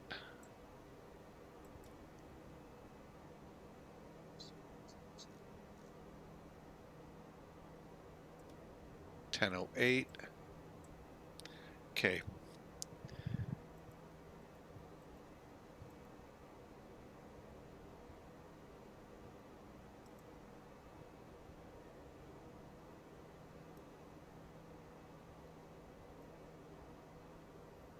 All right, when temperature 25, which we know is inaccurate. 301 at 6.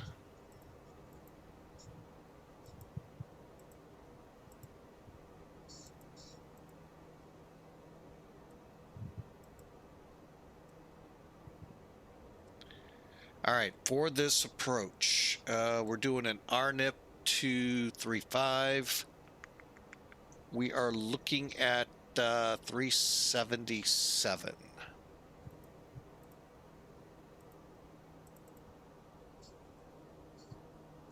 Okay, approach speed 137, landing speed 132. Calculate. Okay, and that looks good. Good, should get us off at the midfield point if we touch down right. All right, we're set to go. Top of descent, 60 miles out. Any aircraft by chance in the area? No. All right, let's do it.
All right, I was just looking at some things that have popped up on my screens here and trying to figure out how to,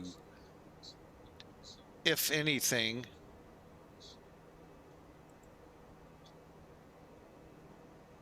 to do anything with them. It looks like not.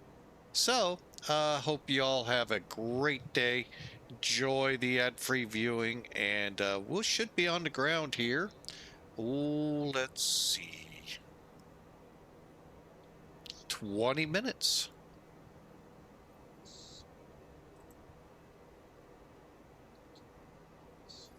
All right. Got about 40 miles, so let's do this. Excuse me. All right, so we're coming in runway 31.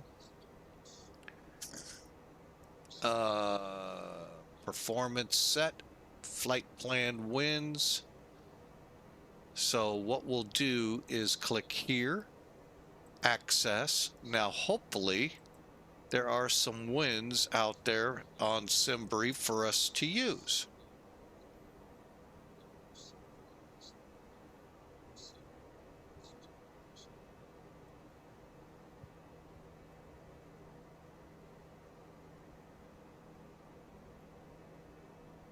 We're hoping. All right, flight plan.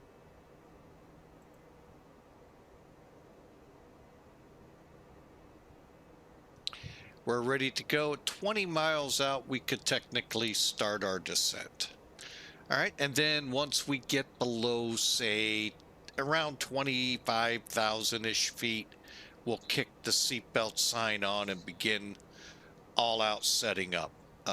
But for now, we're just about 30 miles out for top of descent and arrival into General Santos Airport.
And if I haven't said this on this flight at all, I highly recommend this plane.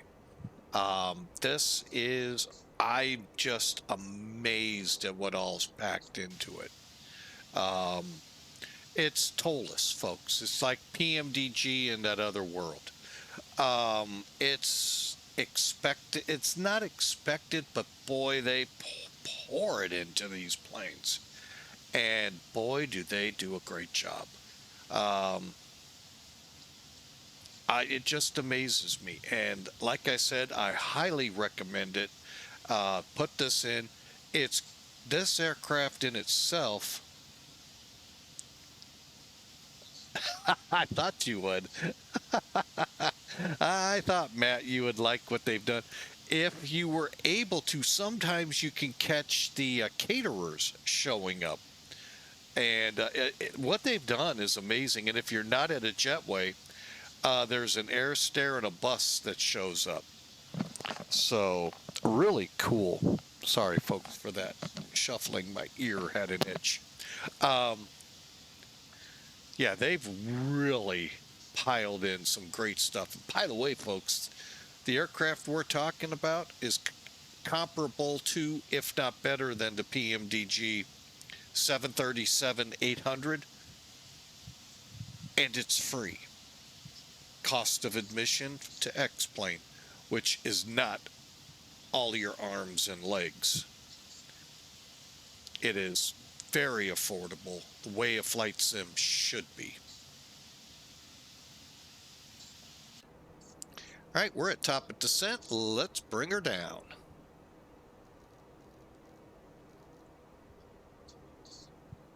Now, again, you're going to have to take the knob, pull it, push it. Same with all the rest. So pull it or push it. You're not just going to, look for an arrow, click it, look for another arrow to go the other way. I think that's aimed to help the VR guys more than the guys without it, like me guys and gals. But I'm here to tell you, I love this plane. I really do, folks. And I hope you add it to it. Some have balked at the price tag on it. Okay, fine. Go get the free one from Xworks. Won't do half as what this one does. And if it does, I'm sorry. But I still trust ToLiss.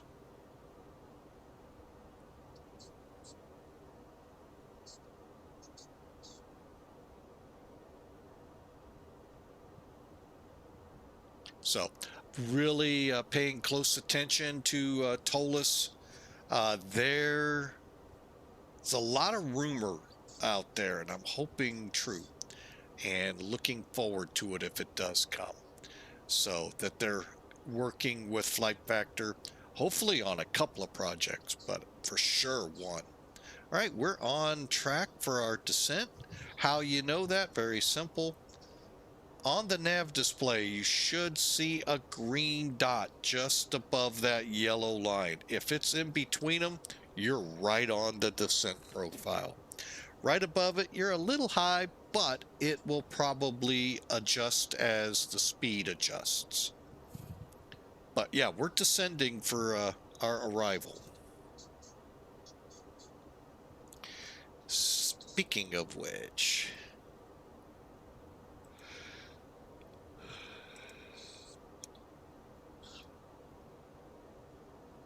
above 6,000, so we'll get that in. Above, well, we're definitely going to be above it. Okay. At Sutu, Baron at 44, and Dixie at 3,000. So we'll see how this works out, folks. But again, thanks for being aboard. Thanks for flying with us. I really, really wanted to fly that flight out of Sanford. I was so looking forward to it. But like I said, things change, life happens, and we're going to have to postpone for another day. But we'll get that up in the air as quickly as we can. That was going to be a fun flight. Even though it's an Airbus, and I know some people just hate them. Boy, Airbuses are just so much fun to fly. And now that I've actually finally got a chance to ride on them, they're actually not that bad. So I kind of enjoyed that flight. Almost more than I did on the Boeing we did a couple of years prior to it.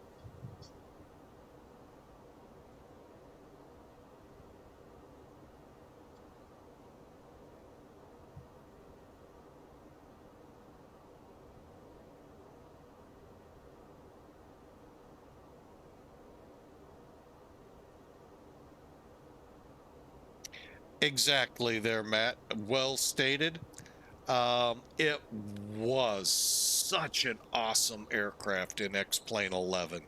But man, when it ported over, oh man, it just, oh no, man, it was just a disappointment. Still has been. And I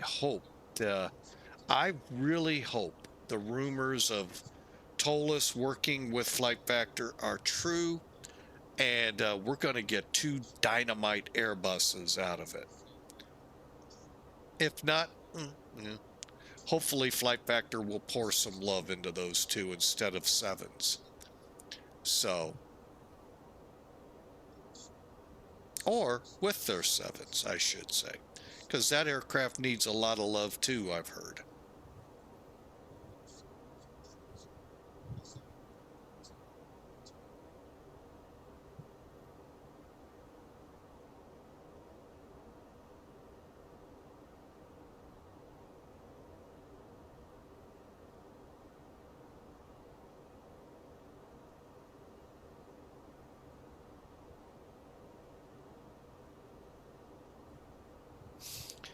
But you hit it right on the nail. That cockpit, when I first saw it in X-Plane 12, I just went, huh.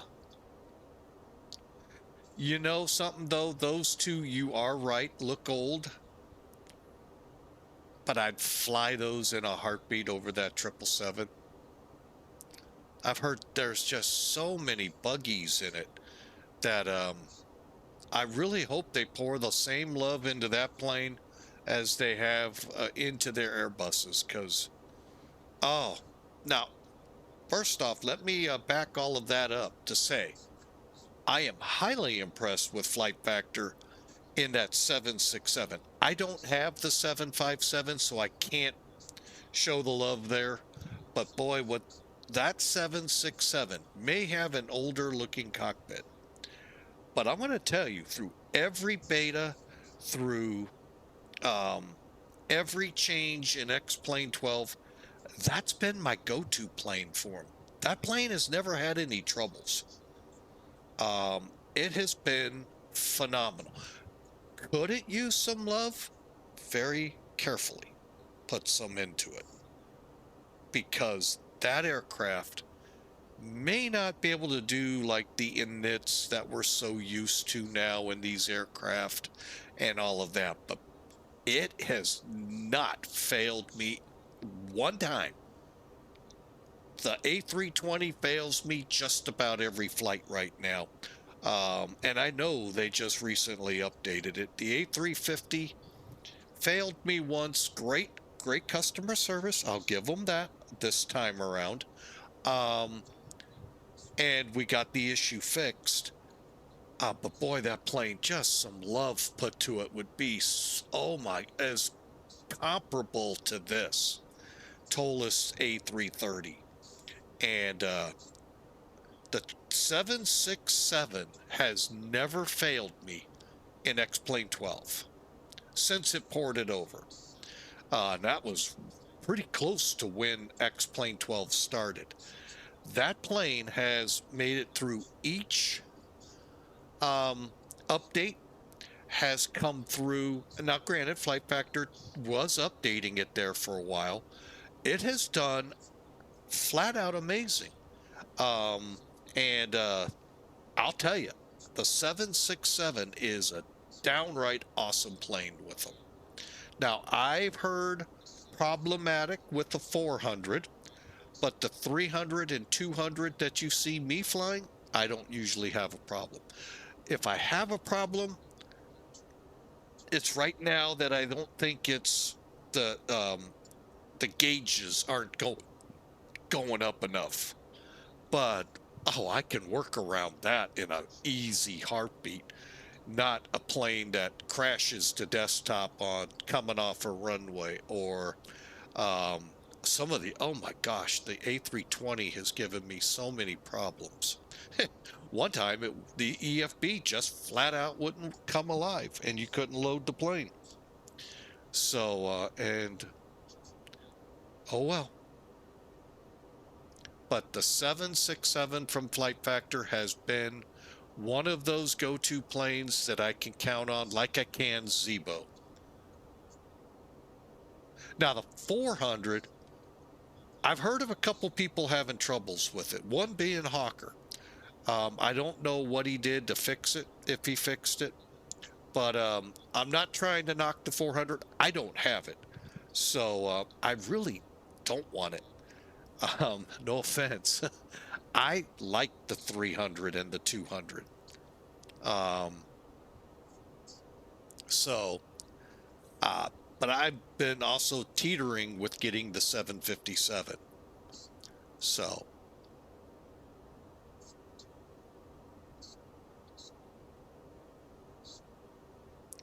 yeah, and there again, you see, their 767 just seems to be get the 757.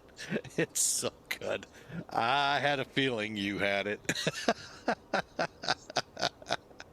But yeah, I have been teetering on that plane. I just the reason I went with the 6.7 at the time, I flew a lot more long haul. So the 767 fits that bill pretty good. Granted, the 757's not bad either. But I just like that long ability of it. So, and I have flown it to a pretty good max on it.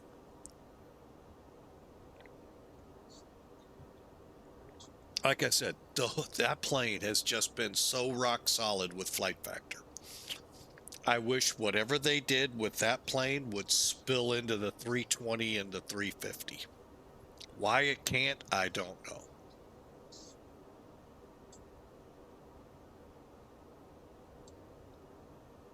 But yeah, but Zebo, holy mackerel. There, folks, is a plane that's just unbelievable. I don't fly it enough. I know. I know people out there going, yeah, we know you don't. But boy, the fact that they update that thing probably at a minimum once a week, if not twice or more, is a testament to it. And yes, I know, Matt, you're just dying for the Max to come out from airfoil.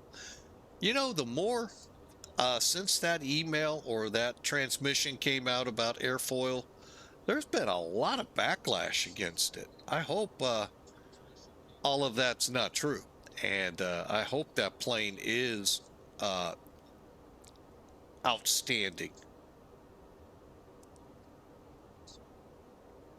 I've actually been seeing in different places a lot of people really a little uneasy. So I guess something about their King Air needing work or something like that is the issue. That they haven't fixed, kind of like a flight factor thing. Why haven't you fixed what you have in the stable? Stay up to date with it than that. So I don't know. I'm just not a big Max fan. I like the 737-800. The Max never impressed me. So the only time it really impressed me is when the door fell off. And that's not fair to Boeing. But it did. We're not even going to talk about the first two mishaps. Or was it three? Anyway, there's so much beyond what Boeing did to, yeah, we'll just leave it there.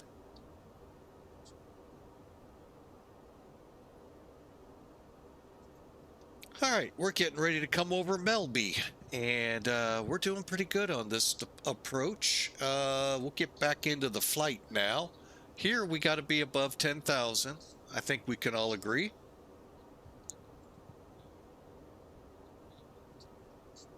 Uh, 17,000 is higher than 10,000. Although some of the new math classes out there, that could be in jeopardy. Sorry, I had to go there. Too big. couldn't remember if it was 2 or 3 fatal crashes they had in the beginning. And again, partly to blame Boeing, partly to blame in a lot of other areas. And I'll leave it at that because I don't want to offend people on this. And then it did not help the door falling off. That really did not help. And I think they were having 787 problems too at the time. So, do I have Netflix? Yes, I do. What am I going to be watching? This ought to be... Oh, is that Boeing show that I've heard about?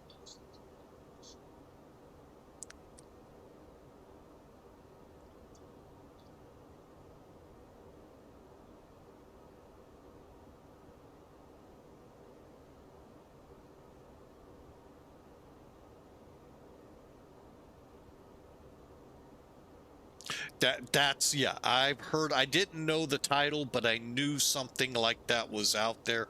I haven't watched that yet. I know a lot of the issues behind the first 2 whoopses. Yes, partly Boeing to blame, software and hardware issue. Partly to blame was the airlines that flew those 2 flights. Yeah, I know about that one, but the door falling off, yeah, that was not good on Boeing. But again, that could be airline. I haven't really dug in to all of the reports on it.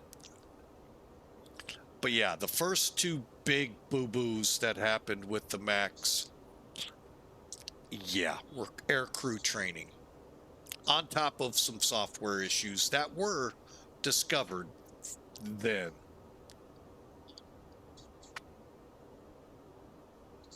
But the 787 was having troubles too.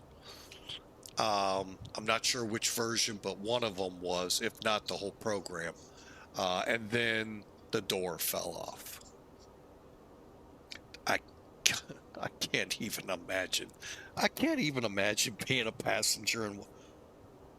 Boy, got cold real quick. And it's not even supposed to fall off. And yeah, we know the rest of...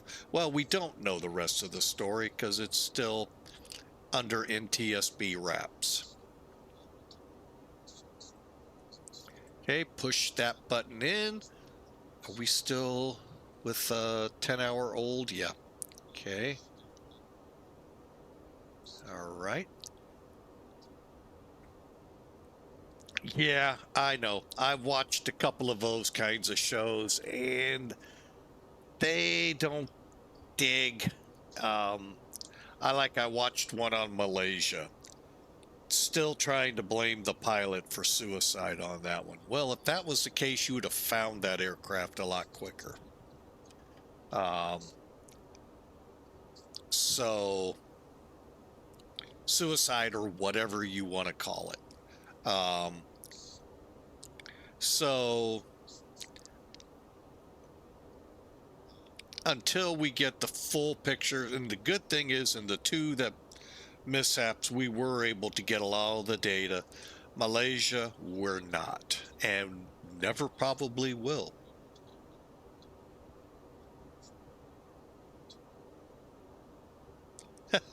No, but that's one of the Boeing aircraft that some say malfunction, some say suicide.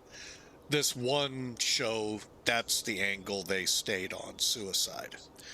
I don't want to, I look at these shows with a very skeptical look at them because they're usually on an angle. And truth or fact, we'll never know. I mean, it's possible, but you'd have found the plane by now. So the whole plane, not just the wing 6 months afterwards, floating up, and the way it would have floated to get there was nowhere where they were looking. So, like I said, it's really sad.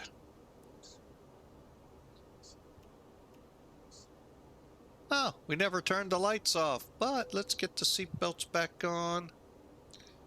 And let's prepare for landing here at General Santos. What do you think? But yeah, like I said, there are so many competing theories on everything. But the Boeing incident with the Maxes, I don't want to jump and just say it's Boeing's fault, because especially in the beginning, that was a training issue too.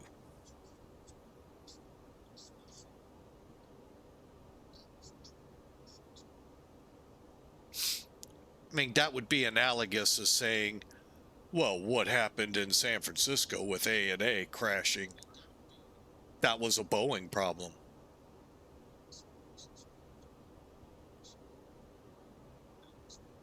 No, that was actually boiled down to a cultural issue. Nobody wanted to go against the captain. Thank one. Oh, my chat went too fast on me. Doggone it. Hang on. Let me back the truck up.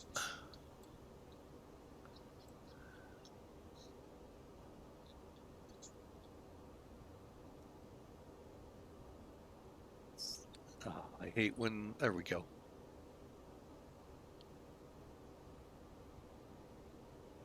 Yeah. That one, the Malaysia incident really stinks.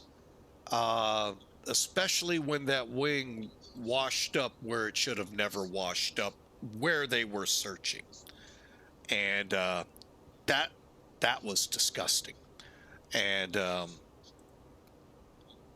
I just, oh.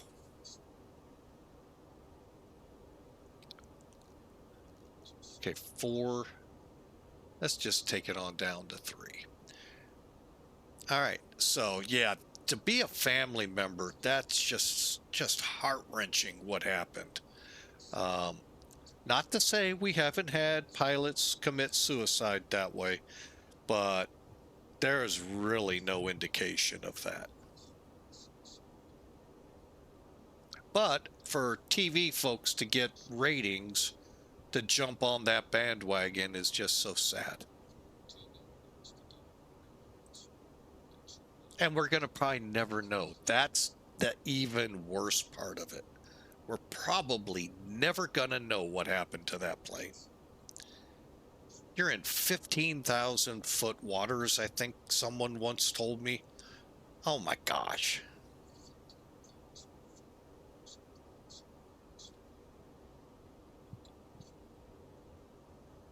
All right, we're about to go downwind. I just saw the airport.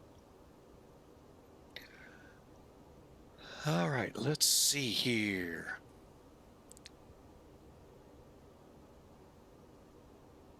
Actually, we're doing pretty good on this descent. I'm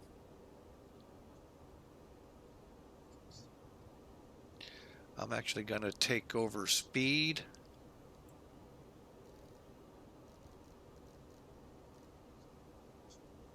And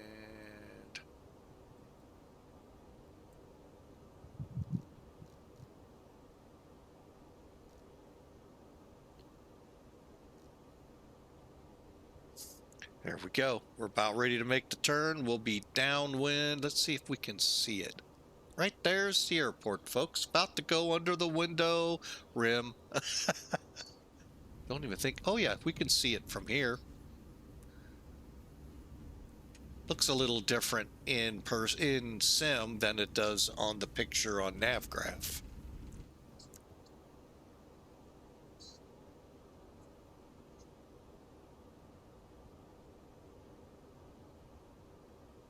All right, I'm going to go ahead, punch out spoilers, start slowing us.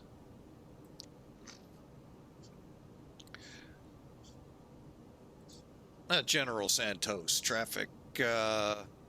Cebu 997 heavy, downwind, right side for 3135.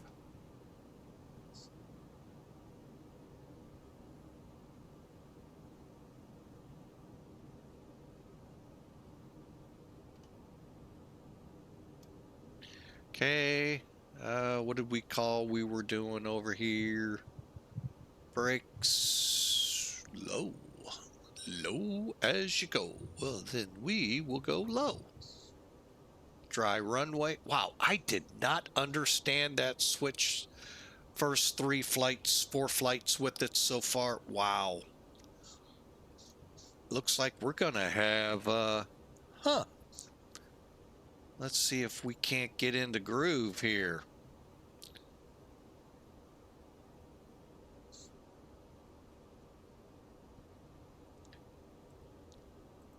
All right, folks, if you want to put predictions in, I'm going to go ahead. I'm a little late with it. Take your seats, buckle up. Here we go. Exclamation mark the word predict, a space, and a negative number.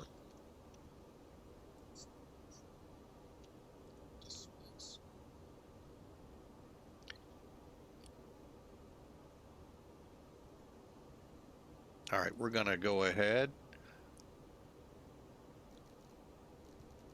Set 180. What was our landing speed? 140. Okay.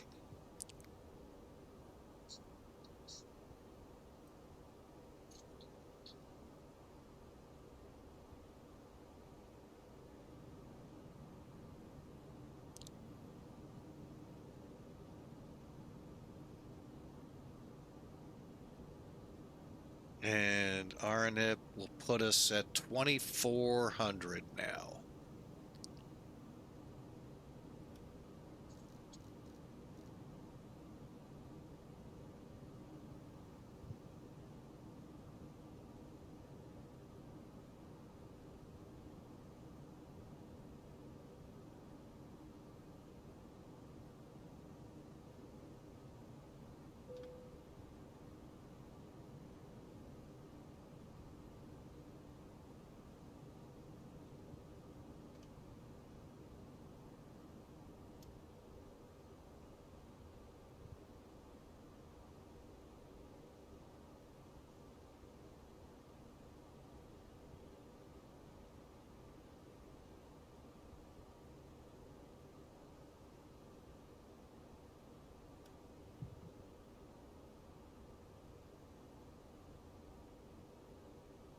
Okay, we're coming into our altitude. The heck, let's give it a try, see what happens. Oh, I want to also try this out up here.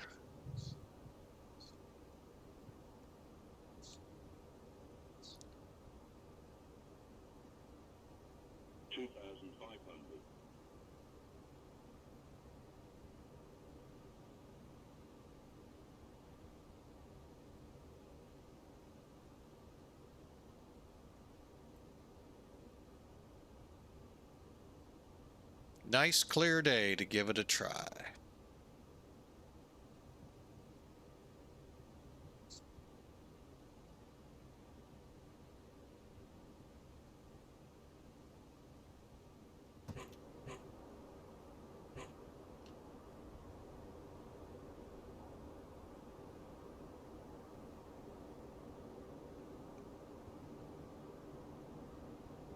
Oh, I like that center line. Nice.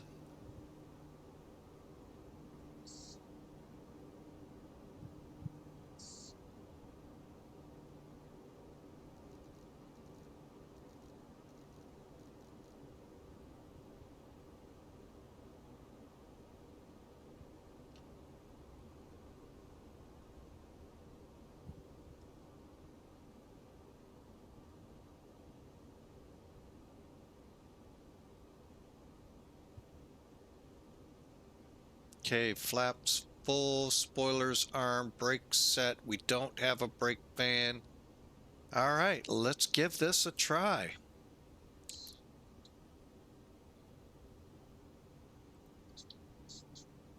All right, this is going to be my first time with a HUD on this plane.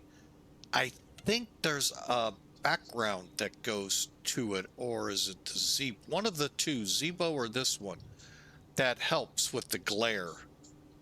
And I don't remember how to put that in. I saw it in a video, believe it or not. Look at that. She grabbed the, oh, that is just phenomenal. Flaps full, seatbelts. We're ready to land. I'm going to try this.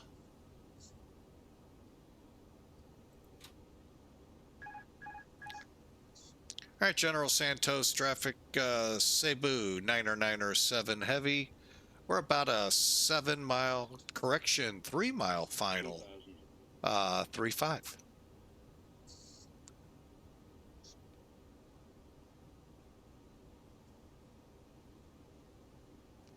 Look at that.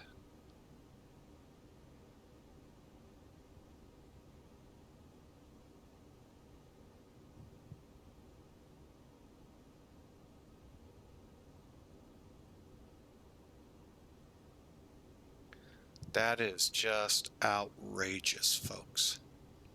I haven't flown a HUD in probably the better part of 4 or 5 years. And,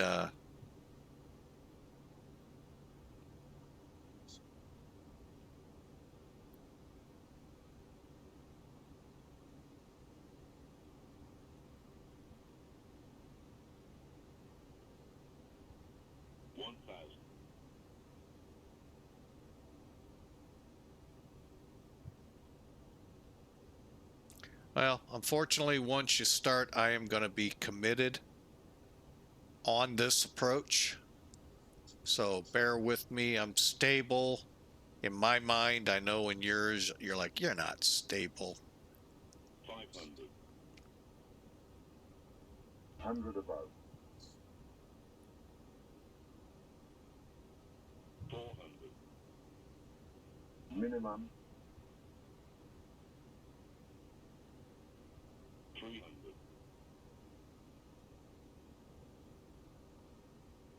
200. 100. 50. 40. 30. 20. Retard. 10. 5.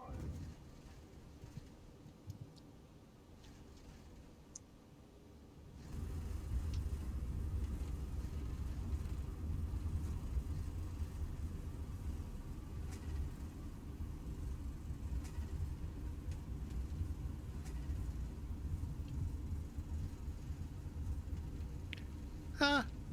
That's actually not bad, folks. Not bad at all. Out reverse, out reverse. All right, that was fun. Brakes off. There you have it, folks. Into Cebu. I'm sorry, correction, General Santos. Cebu Pacific, that is. All right. Ooh, look at that weather out there. Little bit on the frightful side. We're going to go ahead, do the 180 in the bend down here. All right, let me see how to retract this thing now.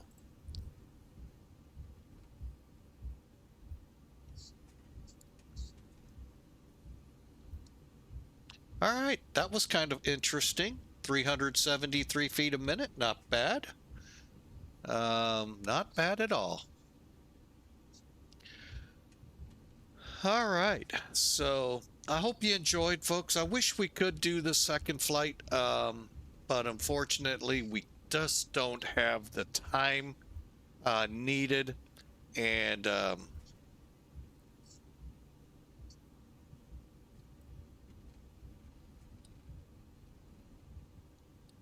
kind of curious why many turnarounds aren't set up. I mean, granted, they don't have the land, but like this, to where you're outside the outside the safety of the runway, so others could land and then taxi in, you know, taxi back.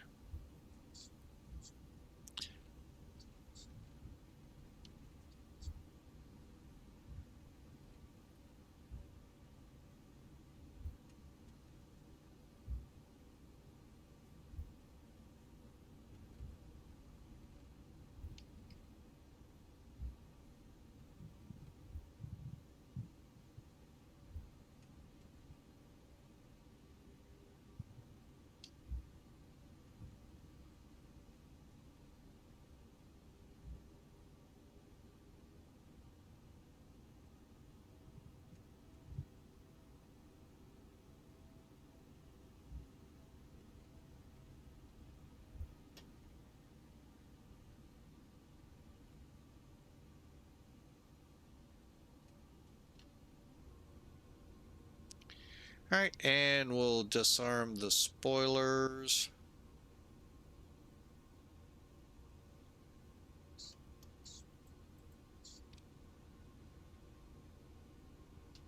Oh, we're rolling backwards, folks. Oh, no.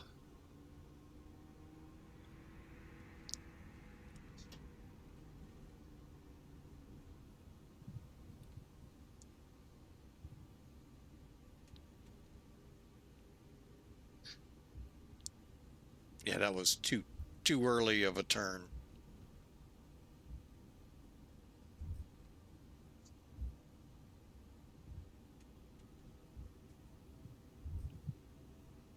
All right, back taxiing 35.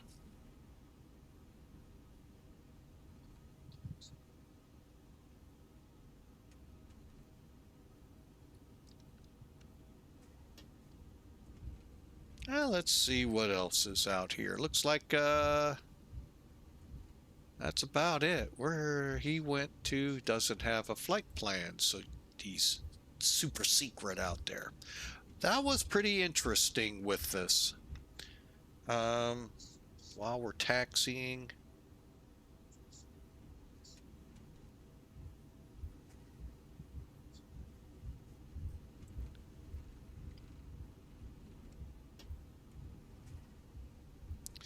All right, let's see if there's any kind of a parking chart here.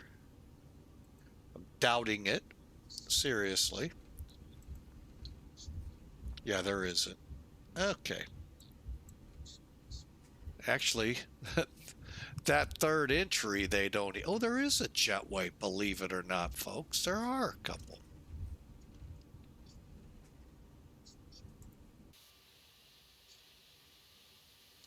All right, well, my chart does not show this one, so we'll take it.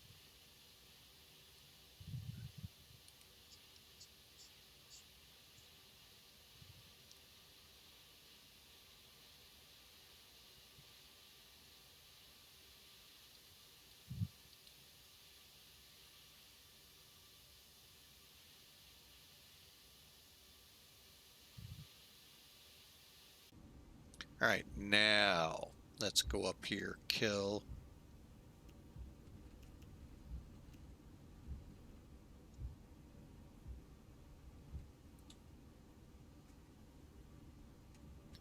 All right, there we have it as we roll it. Oh, I know a place we need to go here. Those trees just reminded me of it.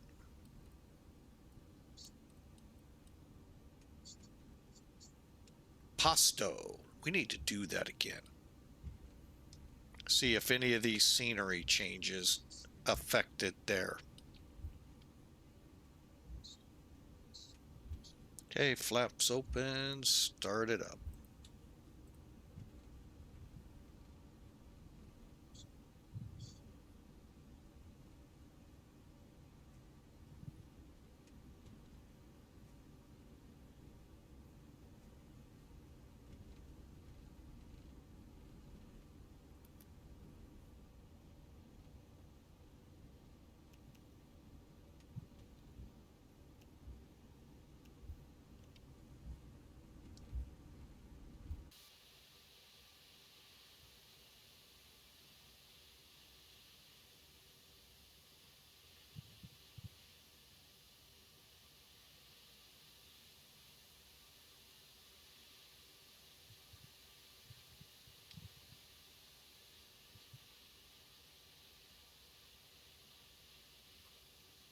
Yeah, my chart shows us this is your 1 and taxiway 2. That's it. We're going to take spot number 3.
All right, brakes are hot. So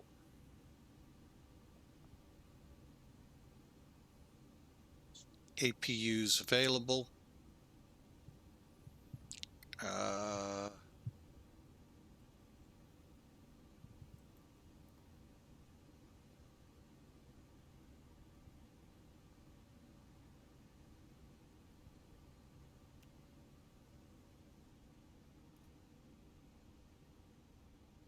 Come on, get on up there, eyeballs. There we go. APU bleed.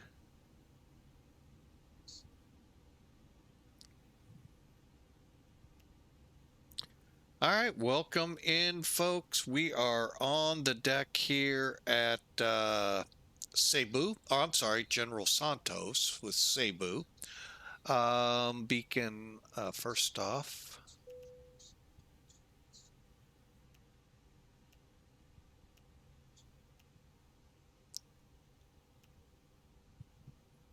Okay, and that's a wrap, folks. I hope you enjoyed. Switch on, terrain's off, brake temps are warm. Let's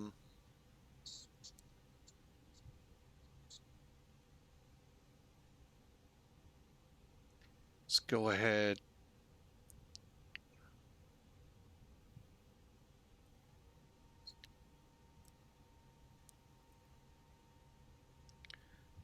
And then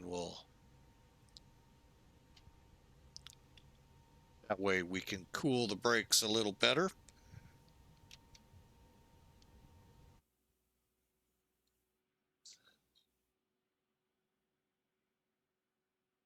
And as you can see, the brigade is already started, just as the door opened. Next will be this side's cargo loader and then the baggage loader. So pretty neat little ballet that goes on here. Pretty cool. Let's get into evaluating the flight, shall we? While they do their thing. We're going to keep them in auto.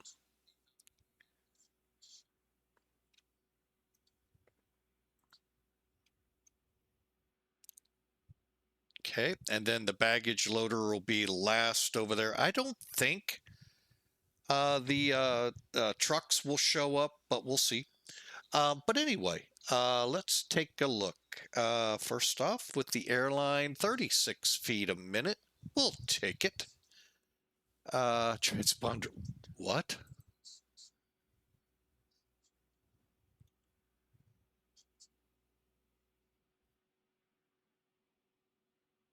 There's the little baggage loader coming up. Hang on a second. I got to check something. Really? It said that?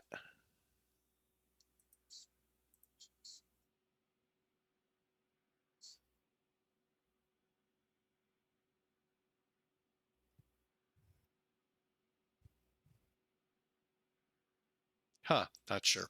All right, anyway, there you have it, folks. Welcome to Cebu.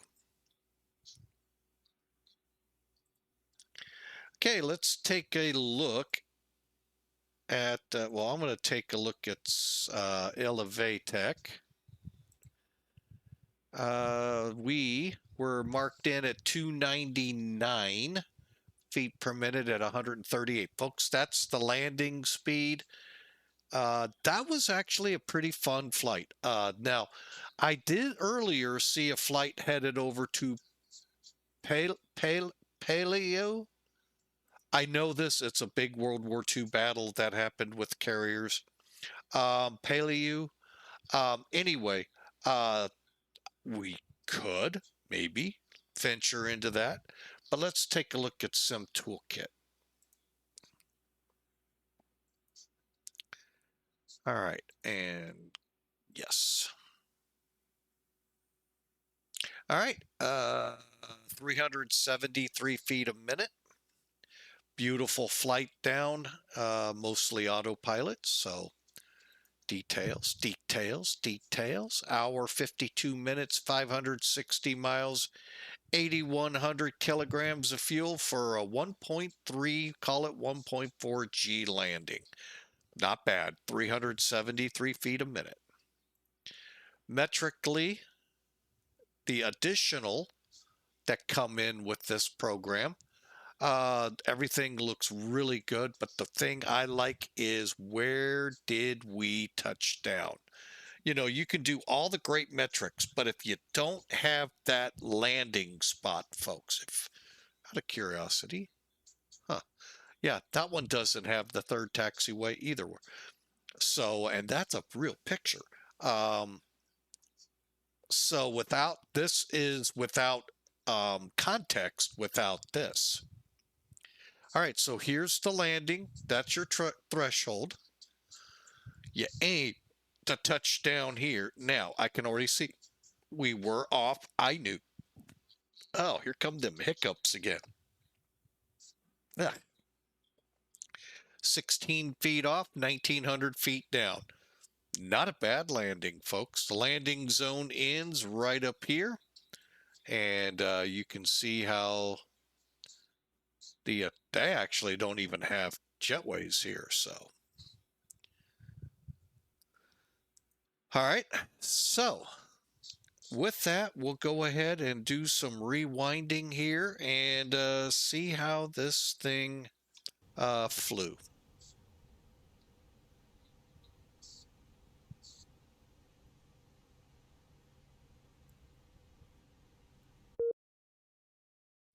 And if you can, try to remember disconnect from VATSIM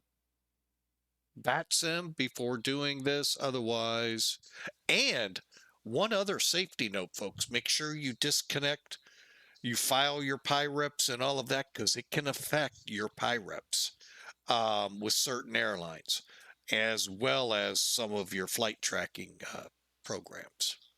So always try to make sure you do that. I miss it, don't worry. We all do, so.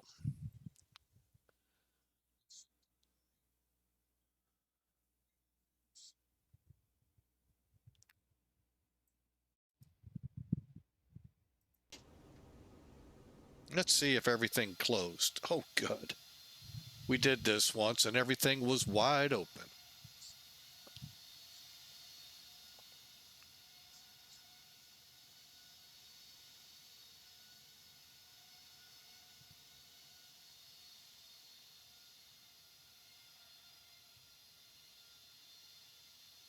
All right, let's zoom in, kind of see how it looked. Seemed like a high approach the whole way in.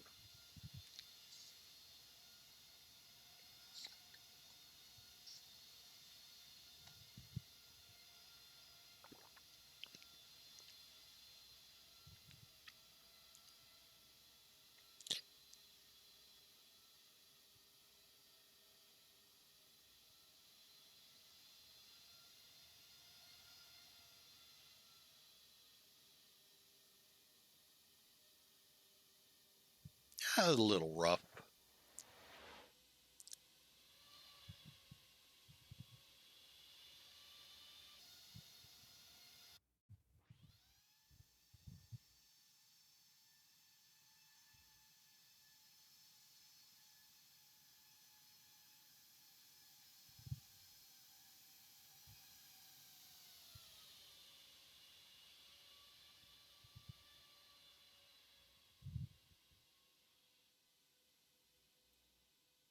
Not bad.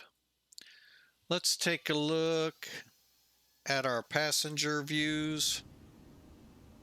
Not much to see this way, but we'll get to see what the touchdown felt like.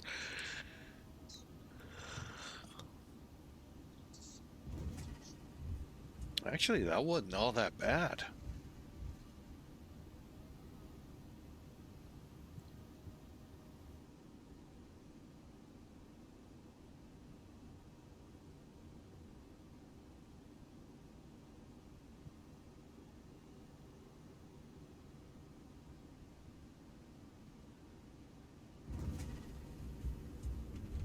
Really wasn't all that bad.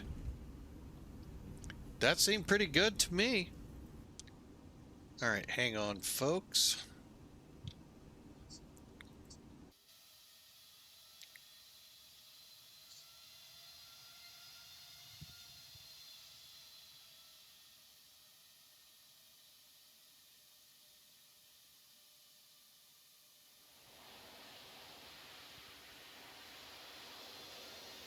That looked really good to me.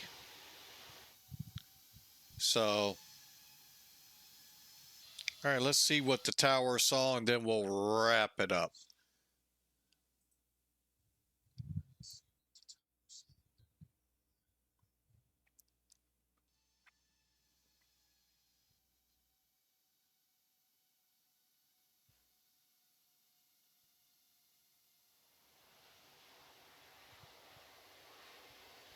Oh, folks, that was a pretty good landing. I want to thank you all for being here. I wish we could fly the second flight out of Sanford. Just don't have the time, folks. We've got to be somewhere, help out one of our daughters, and just wouldn't be fair. So we're going to wrap things up here. And hang on. Put us back in the gate. And we will see you tomorrow. And look down in the about for the schedule. I'm pulling it up right now. But for now, folks, plan on us being, oh, you're going to love this. We are going to try to fly from Vienna to Lowy. Lowy is Innsbruck. That ought to be a spectacular ride, folks, in the A319. Then we're going to turn around and depart Aruba for Bogota. So, couple of shorties tomorrow. Hopefully we get them all in. Who knows? Maybe there'll be time for the flight we can't get today. If not, we'll find another day. So for now, folks, thank you so much for being with us. We sure appreciate you. God bless you all. We'll see you tomorrow.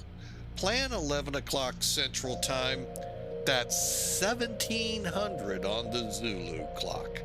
Enjoyed the flight from Manila to General Santos, even though General Santos hasn't woke up and gave us some weather. So y'all have a great day. God bless you all. We'll see you tomorrow.